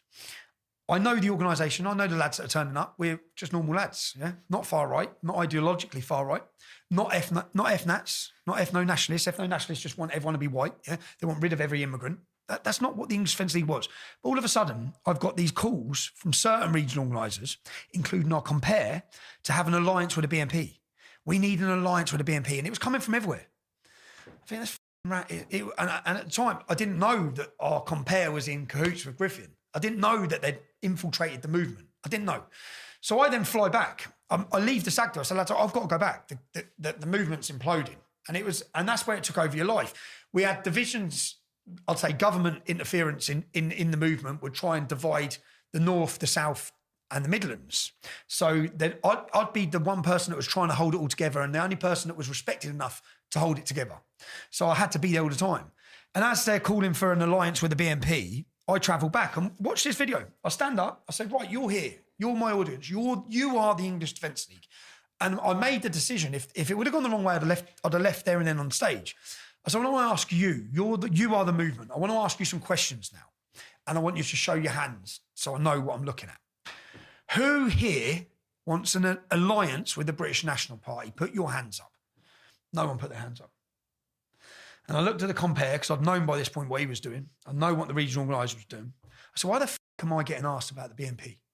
Why am I getting asked to join up with an organisation I actually despise, now, with what they are? Why am I getting asked? And I said, do you know why I'm happy you answered that question? Because you see, under BNP, he couldn't join. He couldn't join. He couldn't join. We had lots of blacks and Asians in our movement. Mm-hmm. But then from that, I then had to get rid of the compare. I had to remove the regional organisers. And as I removed these groups throughout the movement, I removed them and they'd leave the English Defence League because I'd kick them out, but then they'd set up their own groups. So you had the English Defence League in the centre, say here. And within 2 years, all the people I'd kicked out in their areas, they'd formed the Northwest Infidels, the Northeast Infidels, the Southeast. So different areas, they couldn't come to our demos, but they wanted to influence. So they always wanted us to talk against different issues. And I was like, we're about Islam, that's it. That's all we're about. Is Islam, and stopping Islamisation of Great Britain. But then these groups, so before, that was one instant where, with infiltration, but I was doing a Channel 4 documentary. It's called Proud and Prejudice. I let myself down massively. I was young. I let myself down because I got drunk. I'm a fucking nightmare when I'm drunk. So I'm young, I'm leading the English Defence League. These lads approached me from Channel 4 and they said, we want to do a documentary. Can we spend a year with you? So I said, yeah, come and see what we're about. I'll let you in. And the lad's name was Tom Costello. Tom, if you're watching this, I'm still disappointed, yeah. Lad's name was Tom Costello. So I let them in. I met them and the other lad died. He was a producer. He was a nice lad as well. I liked him. Tom went to Oxford University, got the best possible grades you can get. Yeah. Privately educated kid, very wealthy background. So Tom, I met him. I said, I'll bring you into my life. Yeah, I'm going to bring you totally in. I'm going to open you up. And I done things to bring him in. So I remember that when he come and spent time in our estate, everyone's meeting each other. There's blacks, there's Asians. We're all together. We're going in and out of shops. He sat down in the pub. He said, I've never seen this. He said, what? He goes, you all know each other. Everywhere you go, everyone's embracing each other. He goes, I've never had that. I said, what do you mean? He goes, well, where I live, I go to private school. So I don't know all the people in the community because I just get the lift to school and I don't hang around on the streets and I'm just private. And then when I've left there, I've gone to university. So I don't know anyone in that city either.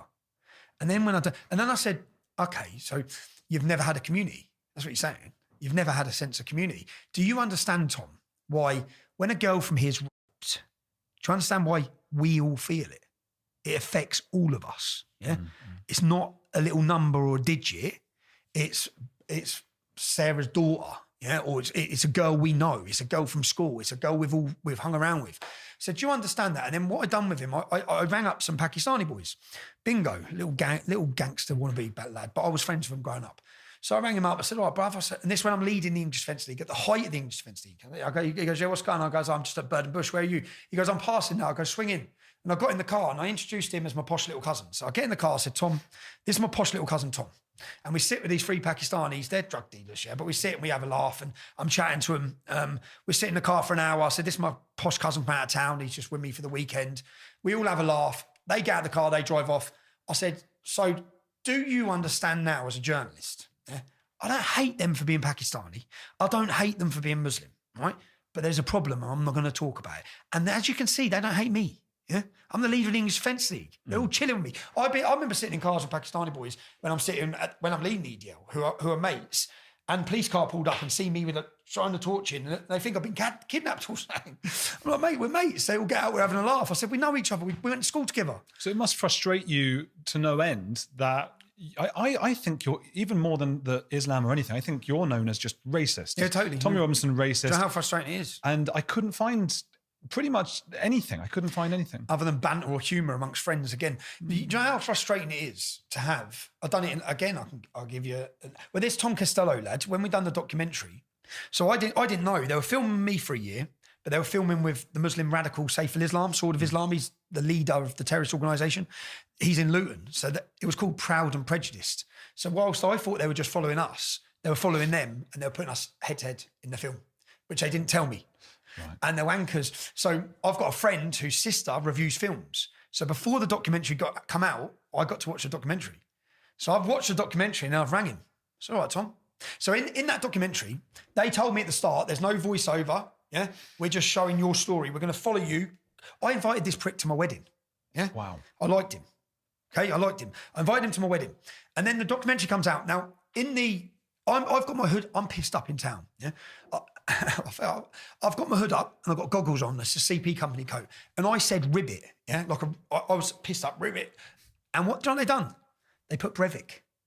And then in the voiceover, yeah. So I rang him up. I said, for anyone who doesn't know, Breivik killed 60 people, 50 people in Norway in a terrorist attack that they tried to link to us, the English Defence League. Yeah. A horrific thing, right? Well, you would agree that was a horrific. Horrific if you watch the documentary on it. No. Oh man, watch it, bruv. About Breivik.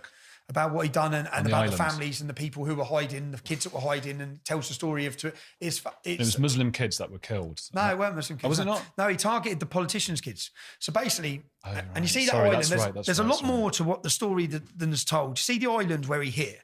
Well, Norway give that island to Hamas. They let Hamas use the island to influence them in politics. They give it to a fucking terrorist group. Yeah? They let them fly their terrorists in.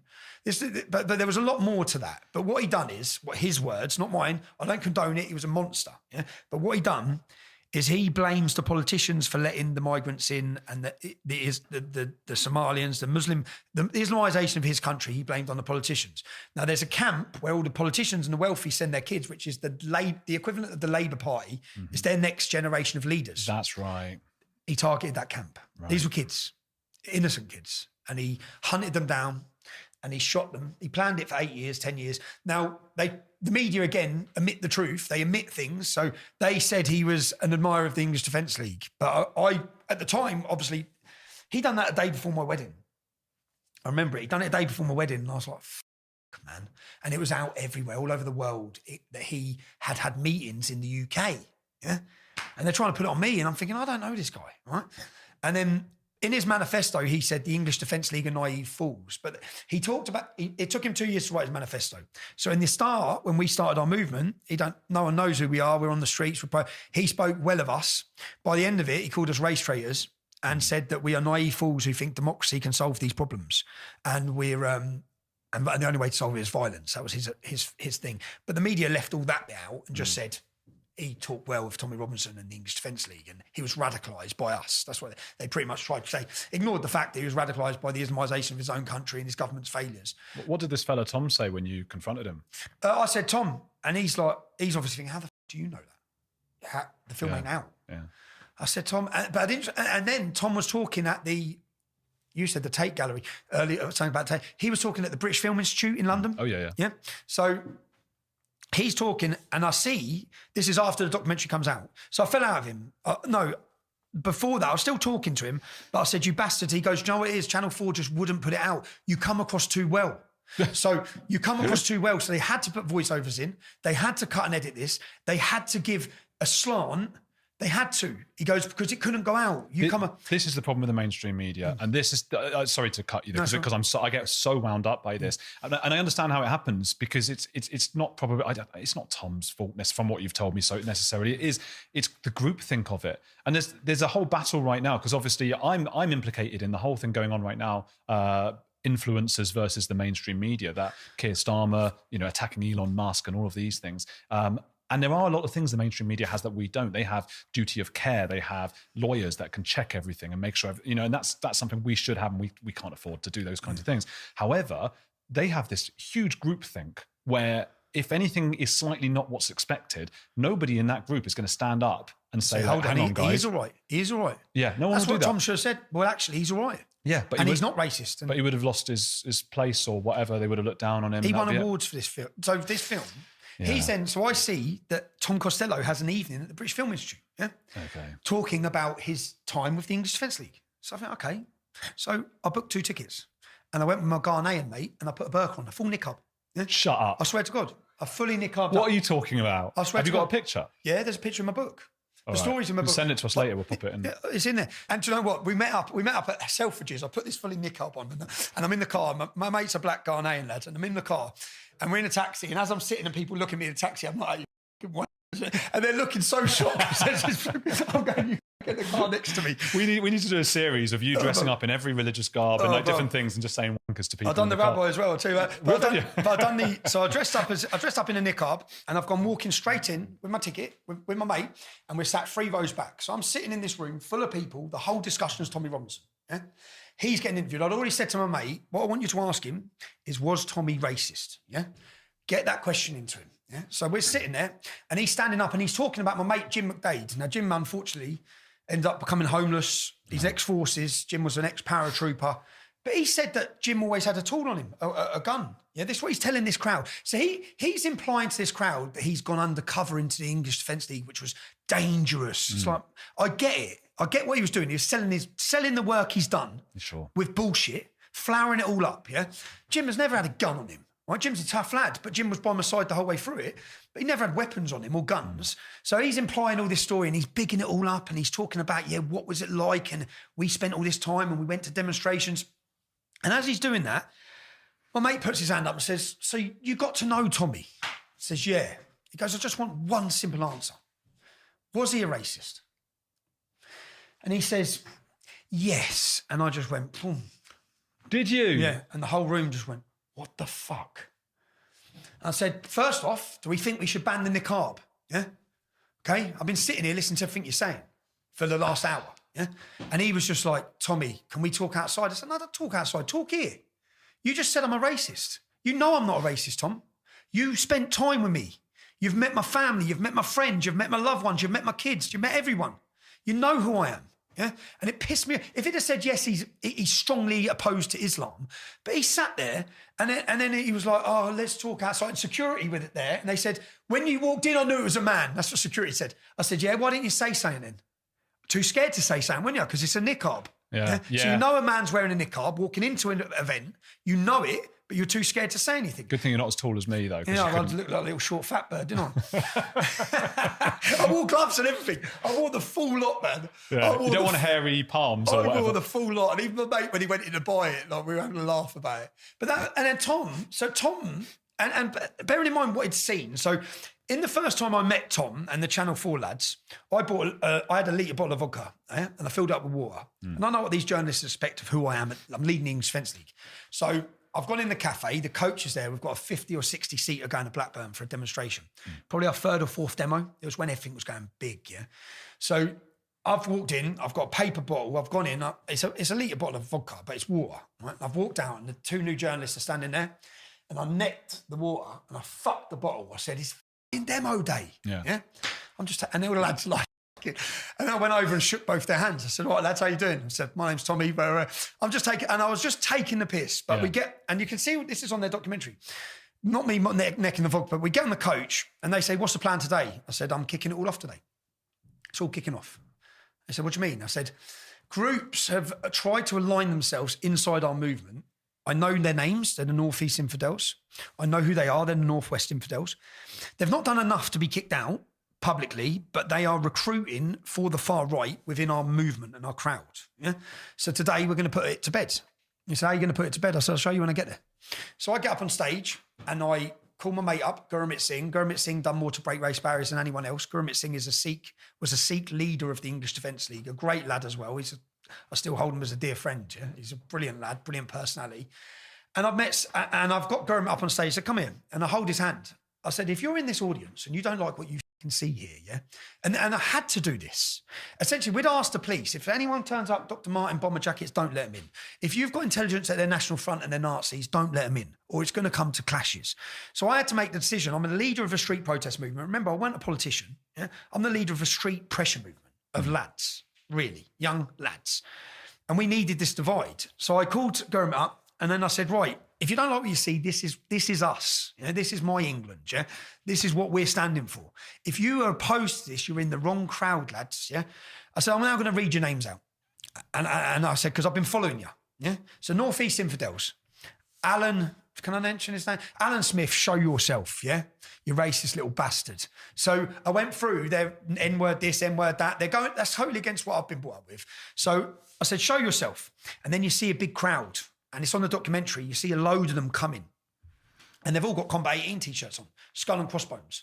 So as I come off the stage, these lads are from Newcastle. So I come off the stage, and my intention was to knock them out on camera in front of the world. I thought, we're going to town, and I told all the lads, we're fighting these lot today, yeah? We're going to kick... You wanted to show on the documentary that you were fighting against racists. Wanted to just... No, I wasn't bothered about the documentary. Yeah. I wanted to kick these f***ers out of our movement. It's our movement, yeah? It's what we stand for. You lot, go. Right? Well, to me, you're the enemy. The same way these jihadists are the enemy. You're opposite sides of the same coin. You're the same shit.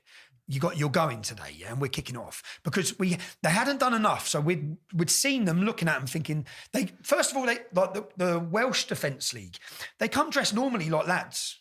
1 demo, 2 demo, 3 demo. They're all in Dr. Martens and bomber jackets. They're then wearing braces. They're then full on neo-Nazis. But that we learned again. I always say purity comes with time. You've got to give an organisation. Every time we're on the street saying we're not racist, we want normal people, the media are telling everyone they are Nazis, so they're advertising our organisation to Nazis. These scumbags, if they hold their own demonstration, will get 20 idiots, yeah. But they want to be in amongst thousands, and then they want to recruit off the thousands. So I stood up on stage, held his hand. I come off the stage, and the first lad there was from Newcastle.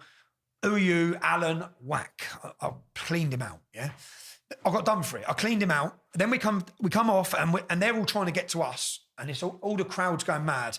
And we come to the coaches. I come back by the coaches, and there's about 30 of them waiting. They've got corkscrews in their hands, and there's pictures of all this. It goes off. We fighting like fuck, yeah. The Channel 4, this posh kid who lives in a house with 7 other people. One was shagging one of the people in the house was shagging the Prime Minister of Pakistan, yeah. It's also up. But they live this mad little life, which is so far detached from the life I live. Yeah. So, but he was really nice. Tom was I really liked him, the kid. And then and they sit down afterwards. We all get on the coach. Everyone's got blood on them. Everyone's battered. Everyone's like, f***ing hell. And Tom's white. He's never seen probably anyone get punched. Tom's sitting there and he's just white. He goes, I can't believe it. I said, what? He said, you're fighting the far right.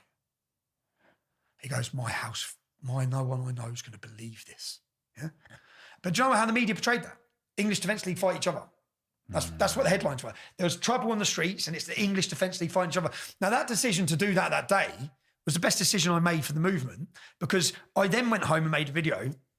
I said, "Why, you lot, it's on. Yeah, you see our next demo, it's on. Every time we see you, it's on. Yeah. Right? Because we weren't, as I said, we weren't polished politicians. We weren't anything. We weren't trying to be anyone we weren't. We were young lads, most of them up for it, and we wanted a protest against Islam and the Islamisation of Britain. And I made that video, and one of the lads said, what was his name? Stevie Carroll? One of the lads, again from Newcastle, I made a video saying, listen, you've come to our demonstrations, it's all gone off today, yeah? If you come again, it's going off every time, but we're now mobilising all the groups, because we had a good relationship with the West Midlands. The West Midlands EDL, lads from Lanesfield, same as us. There was hundreds of us, yeah, that would have been up for fighting the Nazis if they were coming. So then I made a video saying, if any of you want it, just come to Luton. Yeah, I'm not hiding. We're not hiding from you. So we called it on Blood and Honour. I called it on Blood and Honour. When I called it on with the jihadists, we called it on with the far right at the same time. And I called it on, and then I made a video saying, I'm 5'6", I'm short, I'm fat, I'm a little white. If you've got a problem, travel to Luton. Yeah? I'm not going to hide from you. So come on down. And then the next week I go out and I'm in London and I get a phone call from the landlord of Luton's football hooligan pub and said, there's a Newcastle lad in here looking for you. I said, all right, what's he want? He said he's seen your video, he's come down. Stevie Cap. So I said, all right, sound, I'm coming back. So I come back from London. I've walked into the pub in town, and I've walked in, and this lad's from Newcastle. He's come on his own from Newcastle, yeah. He said, I watched your video. And I said, I was pissed off, so I'll come down to confront you, basically. He goes, now I'm here, I'm not as angry. I said, get out the back of the pub. And me and him went out the back of the pub and went here. I pulled a whitey. I pulled a whitey. What does that mean? I was that unfit. I battered him. Yeah. I won. I shook his hand after. But I won the fight with him. But afterwards, once it had all calmed down, I pulled a whitey, man. I was that unfit. I was like, exhausted. Do you have regrets about some of the violence, maybe, like and things, and some of the ways you've gone about things when you were younger that maybe helped the mainstream to give this false image of you? But for me, growing up where I grew up, that was all normal. A fight's normal. Now, as an adult, as a 41-year-old father of 3 kids, that's not normal. Yeah? What I thought was normal growing up in Luton, behaviour I thought was normal, the way to deal with problems that I thought was normal. Luton's a very violent, it's been voted the worst town in Britain. It's got violence levels that put areas of London to shame. I think yesterday, 3 people were shot dead in Marsh Farm, which is where Andrew Tate's from. So I regret, if I hadn't done that against the Nazis, there wouldn't have been a divide. And this is why I left the English Defence League. So I'd done all this. We battled them. We got rid of them. We then reached a good crowd. After 2 years, we're in a good place. 3 years, we're in a good place. I go to all these groups I've kicked out. I then go to jail. I'm sent to prison.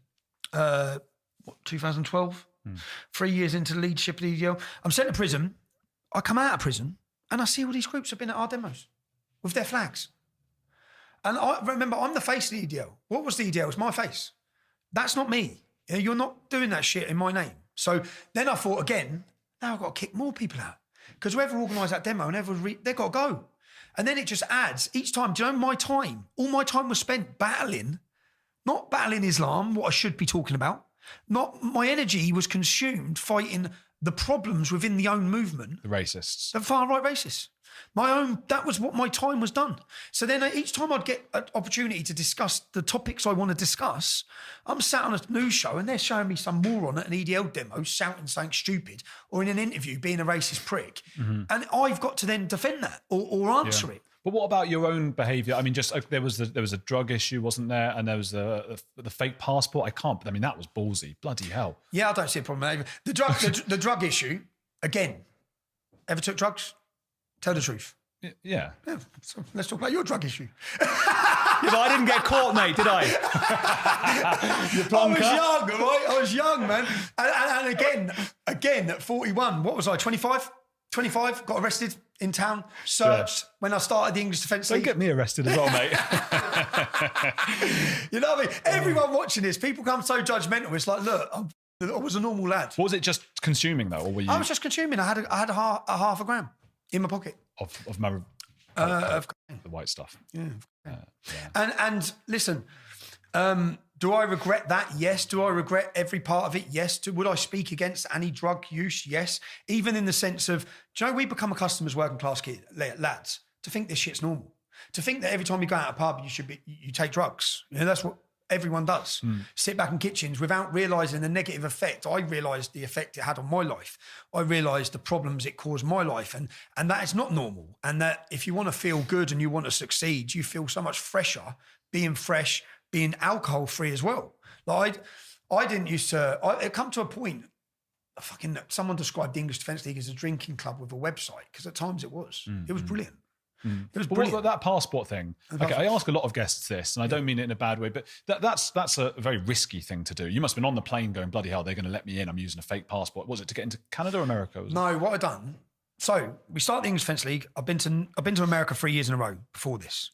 I then land, and we're on drinking on the part. Again, drink. We're on drinking on the airplane with the air hostesses, yeah, and they're giving us all free drink. We said we're going to here for September 11th. That's what we're going there for, and we're running this group called the EDL, yeah, and we're in every town and city. It's blown up. It's a phenomenon. We're talking to them all, and I said, but the authorities are really trying to, because they'd raided me 3 times in the first 6 months. I said they're really trying to stop us. They're really trying to shut us down. And then the doors open for the plane. There's 2 cops with guns, and the air hostess looked at me. I looked. I said, I told you. Oh my God. And then as I stepped off, they said, Mr. Lennon, who are you with? I said, I'm here on my own. And the worst part about it was I'd lent my 2 mates. I'd lent my 2 mates money to go, yeah? So I was sitting thinking, this has cost me a fortune. You lot are going into New York. And I got detained. I got arrested and I got deported. And then I got basically told that the British had told them not to let me in, yeah? Okay. So this is 2010. Okay. So there was the 10-year anniversary of September the 11th. And I'd been invited by Pamela Geller, someone I'd admired. Pamela and Robert Spencer, I'd watched them for years. I'd learned a lot from them about Islam, about Islamization, about the Quran, about Muhammad. I'd looked to them as mentors, I guess, in my early years. And I got invited to give a talk at an event, a 10-year memorial for September the 11th. And stupidly, I've got a lad who grew up with me, who people confuse as me at times, which, as I said earlier, I'm pretty gutted about. He's a short, fat little lad. This is completely insane, by the way, this whole thing. Andy, if you're watching this, right? So I'm at his house and I'm thinking, I still want to go. So I've took his passport. Again, I've gone out and partied at the time, and I've just made my way to the airport with my cousin. I said, I'm going JFK, you go to the other airport. I'll meet you in New York. Yeah. Crazily thinking, I'm going to get in, right? And I fly to New York. And when I was making these decisions, as I said, the English Defence League took over my life. When I actually get jailed for this, and I needed prison, I needed it at this time. So I'm young, I'm leading the biggest street. I'm gone from 6 months before. In those first 6 months, the police froze my assets, dawn raided me, locked my accounts, froze my businesses. I had 2 companies. They forced me into the path I was in because I had nothing else. I weren't allowed to work. I weren't allowed to earn money. I was under this legislation that they brought in to deal with terrorists, which was called a financial restraining order. I was only allowed £250 a week to live on. They'd done all this to try and stop it at the start, but rather than stop me, it pushed me into it because I couldn't go to work. I couldn't earn money. You've closed my company. What am I doing now? Well, I'm leading EDL. So you made that. I'd say if they hadn't took those actions in those early days, whilst I believed in what I believed in, I would never have become Tommy Robinson. I was using a different name. I was hiding my identity. I still wanted a good life. I was successful at that time in life. By the time I was 25, I was successful. I had businesses, properties. So I'm on the plane. I get, and then when they stop me, they do a retina scanner. Oh. Yeah, and fingerprints. I'm like, well, this ain't going to work. So I'm not Andrew McMaster, am I? So as they do the retina scanner, the geezer looks at me, but he doesn't notify. He doesn't let on that he knows I'm not who I'm saying I am, but I know he knows I'm not because I was here last year. Yeah? So then he puts my passport and I look like on a folder. He goes, "That's your lot, just over there, son." And that's where I was. It's an American though. It's American at the counter. Just over there. Just over there. And where he told me to go was, well, I got nicked the year before. That's where you go. Yeah? So I was like, okay, sound. So as I start walking towards that thing, I just go. You ran? Yeah, I'm out of there. I get out. I'm gone. I'm in New York. Yeah? I swear to God, I get out of the airport. I turn up at the other end. I then get in a taxi. Do you know the taxi driver? This is mad because I'm in a taxi driver and I'm so like, I'm in New York, bro. I'm in New York. I'm at the airport. I left my car. I'm in New York. I've got nothing, but I'm in New York. And what I'd done was to travel there. My passport, I changed to the name of Paul Harris, my own passport via Depot. So I had a passport in the name of Paul Harris and I had my friend's passport. So I booked 2 flights, one for Paul Harris, one for Andrew McMaster. So I left the country on my own passport. Yeah. And when I landed, I just switched the passport and used his. Wow. So I didn't break the law in England and I knew that. But I did expect to go in jail in America if I got caught. So when I looked at it, I thought, well, if I go to jail in America, it's going to bring our cause to big light, what we're doing. So and as I said, I always say, if you worry about consequence, you will never bring about change. I didn't worry about consequence. I thought, I'm doing it. Is it right what I'm doing? Yes. I wish someone would have come to Luton 30 years ago and told me, which is what my speech was in New York. I said, listen, I'm not telling you about what I've read. I was born in 1982 in Luton when there was one boss. There's now fucking 30. At the time, probably 25. There's now 40. But at the time, 25. I said, I'm going to tell you how that changes your town. You need to stop Islamic immigration. Mm-hmm. So I come and give a warning to America about what it's like growing up in a town dominated by Islam as an Englishman. Mm-hmm. So I went there to give that warning and I got out of the airport and I'm in the taxi and the taxi driver had a fight with Joe Calzaghe. He was one of the only people who put Joe Calzaghe down. So he's showing me all this. And his son was boxing for the American Olympic team as well. So I had this journey off this taxi driver on the way there. I'm waiting for my cousin to come out. Doors open. He's like, I said, bro, I'm here. I'm here, man. And then I went and gave my speech. And then I flew back to Ireland on Paul Harris's passport, which is me under a new name. So I flew back to Ireland. I'm driving on the M25 madly. So again, we were radicalising ourselves under the English Defence League. We tried the peaceful protest route. They clamped down on us. They come from everywhere. We then looked and I found Abu Hamza, Hookhand, had a £1.3 million house in London.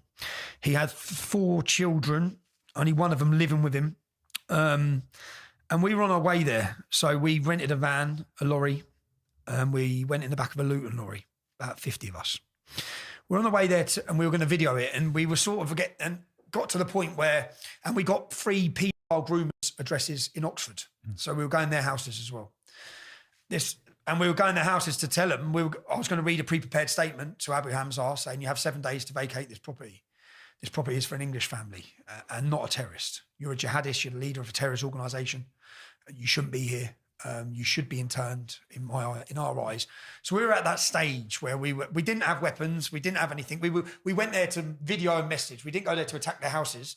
We went there to video and message. Same with the paedophiles. We're going to say, get these off the streets and all. Right? Why are they out on bail? Why are they running around Oxford still? They've raped these kids. They've all now been in prison. So we were in the lorry on the way there, and they shut the M25. There's a picture of this in my book. And we're all masked up in the lorry. And as the shutters go up, we're all like, right, when the doors open, run, right? There's 50 of us, right? And when the doors open, we all had red dots on us. We all had red dots on us, you know? And then I got arrested, and I got arrested that day. Now, Saif al-Islam, on the Proud and Prejudice documentary, punches me through the car window. Wow. On the documentary. So I don't know they're doing a documentary on him and me at the time, do I? I just think they're doing one on me. And as I'm driving through Bury Park with our documentary, he comes over to the car. What you got to say now? I said, Islam's fascist. It's violent. I don't like it. It's paedophilic. And then he whacks me through the car window. And then the morning that we're going to meet the lads at 8 a.m, I'm driving through Luton Town Centre to meet the lads. Saif al-Islam, who punched me through the car window. So I pull up the car, I jump out of the car, he runs. He fucking runs. Saif, Sword of Islam, yeah? Loves death more than we love life. He ran away, yeah, but I caught him. He ran away and on the CCTV, he goes and gives a statement to the police. So when they pull us over in the van, I think, right, I'm getting nicked for being in the van. But then they further arrest me on an assault against Saif al-Islam. So I'm arrested for a violent assault in Luton. And then I'm further arrested for passport. And I'm like, yeah. And then, so I look at that, I said, I'm gone. And then they take me to court and they remand me. Straight away, I'm remanded. I'm remanded into custody because it's a passport violation. So I can't be trusted to have bail, they said, because I've already showed that I will leave the country on another passport.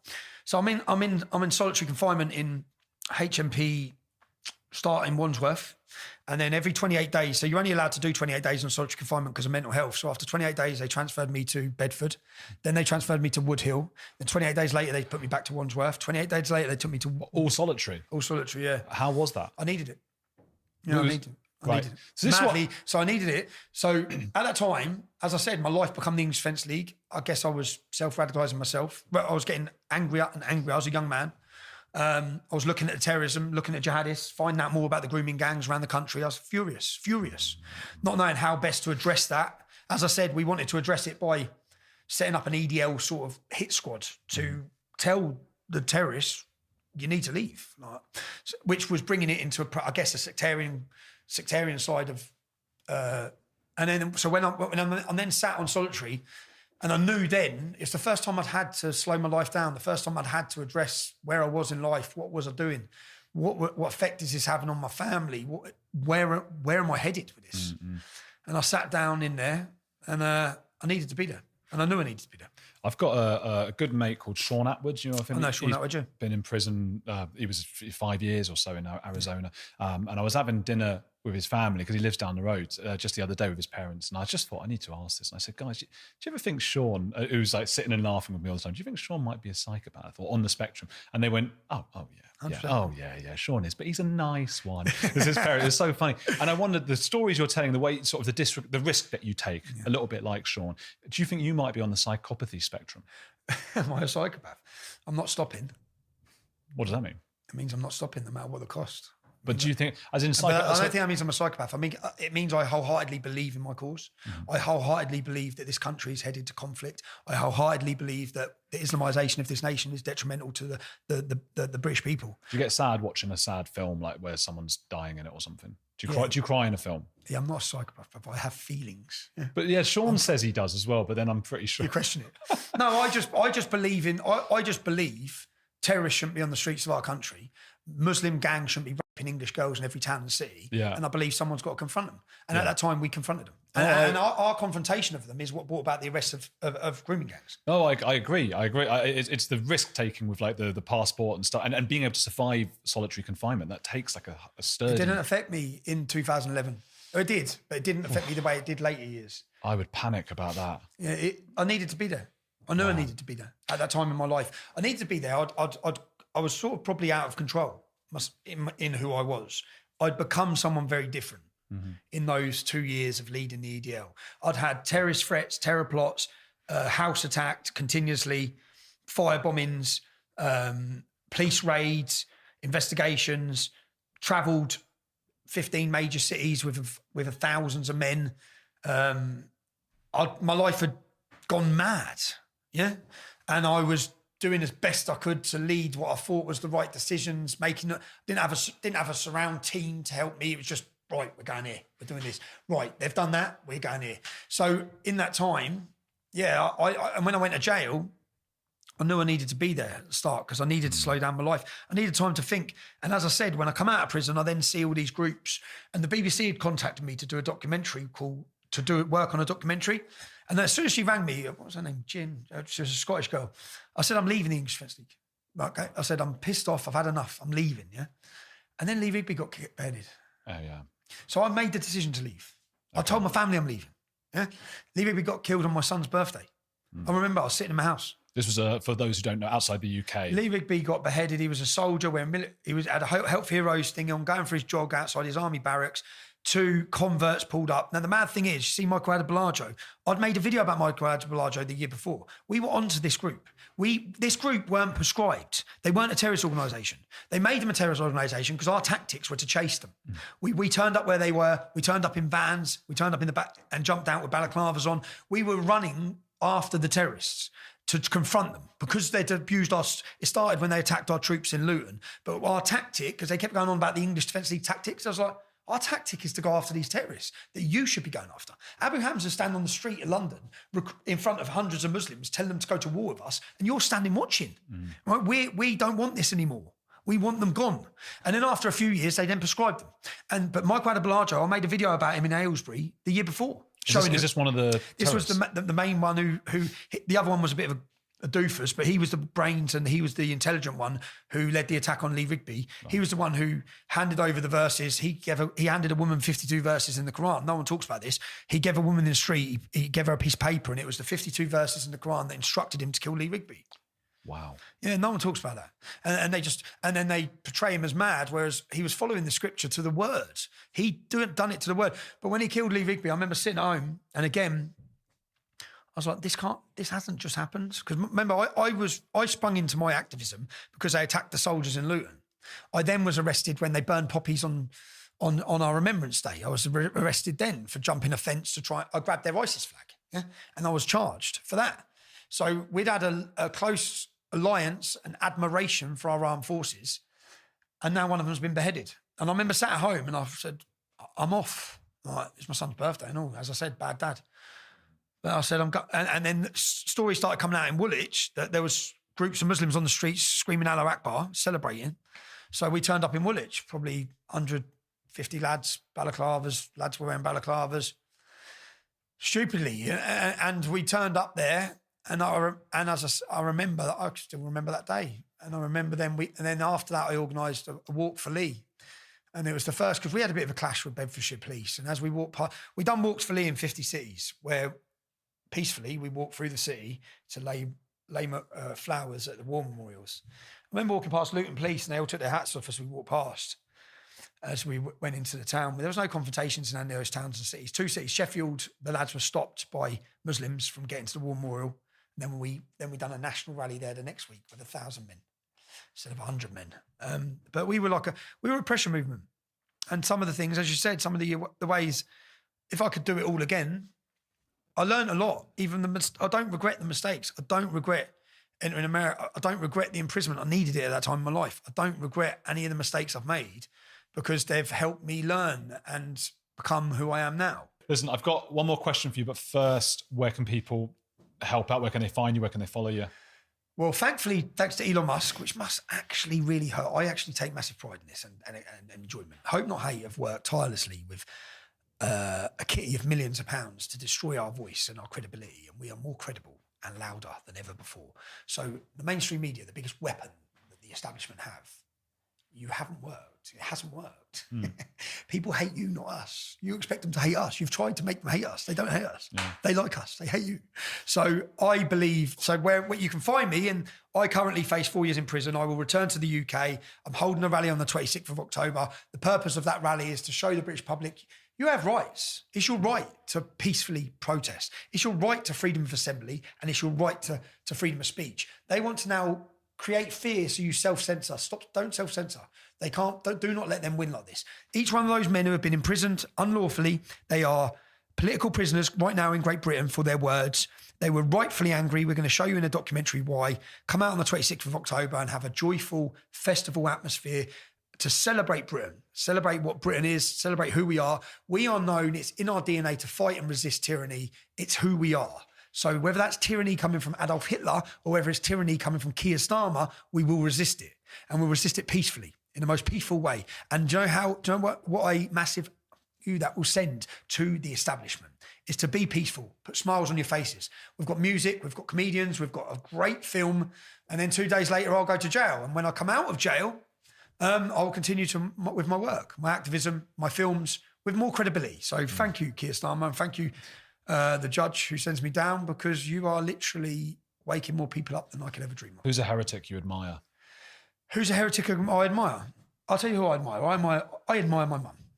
I admire my mum. So my mum is the most... Do you know what? I got a voicemail about 3 weeks ago. If you could beep out the bits, yeah? If you could beep out the bits... The names and stuff. They have to beep out her swearing because she'll cry her eyes out. Oh, gosh. But she... we scored. Luton just scored, man. Oh, congrats. Yes, it's my little girl. Your little girl scored for Luton? That's my little girl. She's at Luton Millwall. Oh, right. It's my daughter. Because that would have been something. Yeah, I know, yeah. Who are they playing? They're playing Millwall away. Oh, should be there. You know what I mean? Oh, yeah. But Mum sent me. So when I left, obviously, the world's on me, I felt. Yeah. They've tracked me down on holiday. So you send me that, like, you send the message later. I'll send it. Yeah. Rather than playing it. Have you got it? Keep digging deep. Do not hand yourself over to them. Do not give up. I never give up. I never give up. Don't you ever give up. Do you understand? Ever. Dig deep. If you didn't win, you didn't win. But you don't give up and let them bloody have you. Right? So you cannot. You need to keep clear-headed. It's the best chance you have every time, right? Try not keep poking that bear too much, son. Do you know what I mean? What you like. But, yeah, good boy. Dig deep, dig deep. I mean, if I wasn't rough, I'd come out, Stephen, and just, do your washing and just be there. But I won't be able to come out at the moment. All right, son? Dig deep. Dig bloody deep, son. Do not let them win you mentally. Do you understand? Do not let them do it. So I obviously left my family holiday, and then I had to start again in another new city, in another new country on my own. Were you welling up there? Yeah. That's for me, and because I was in a bad place again, because I'm continuously away on my own right now. Well, I'm in a nice place now. So. You've got Richard Grannon. We're going to go to us. Yeah, but that was so. Yeah, I say I admire my mum. So my mum has been like Mother Teresa. I remember my mum was a single parent when I was born with an abusive partner. We were in bad wives hostels. So she come from total poverty, one of 8 children, grew up in a 3-bedroom council house. When she come as Irish, no blacks, no dogs, no Irish. And she was, her mum and dad were dead by the time she was 18, 19. She lived a difficult life with no money. And then she met my godsend of a stepdad, of a father. But she experienced, I can remember even Daniel and Dean were my best friends. Daniel Grisette, a boy from Trinidad when I was a young boy. But my mum would secretly, when it comes to school trips, she'd put cash in an envelope and post it through the door to pay for their school trips. I remember my mum worked in a behavioural unit at school. I remember coming home at Christmas, and there's a come around for Christmas and there's a girl sat there. Who's this? She said, this is the girl's name. And so when a girl gets to 16 in school, they have to go into a hostel.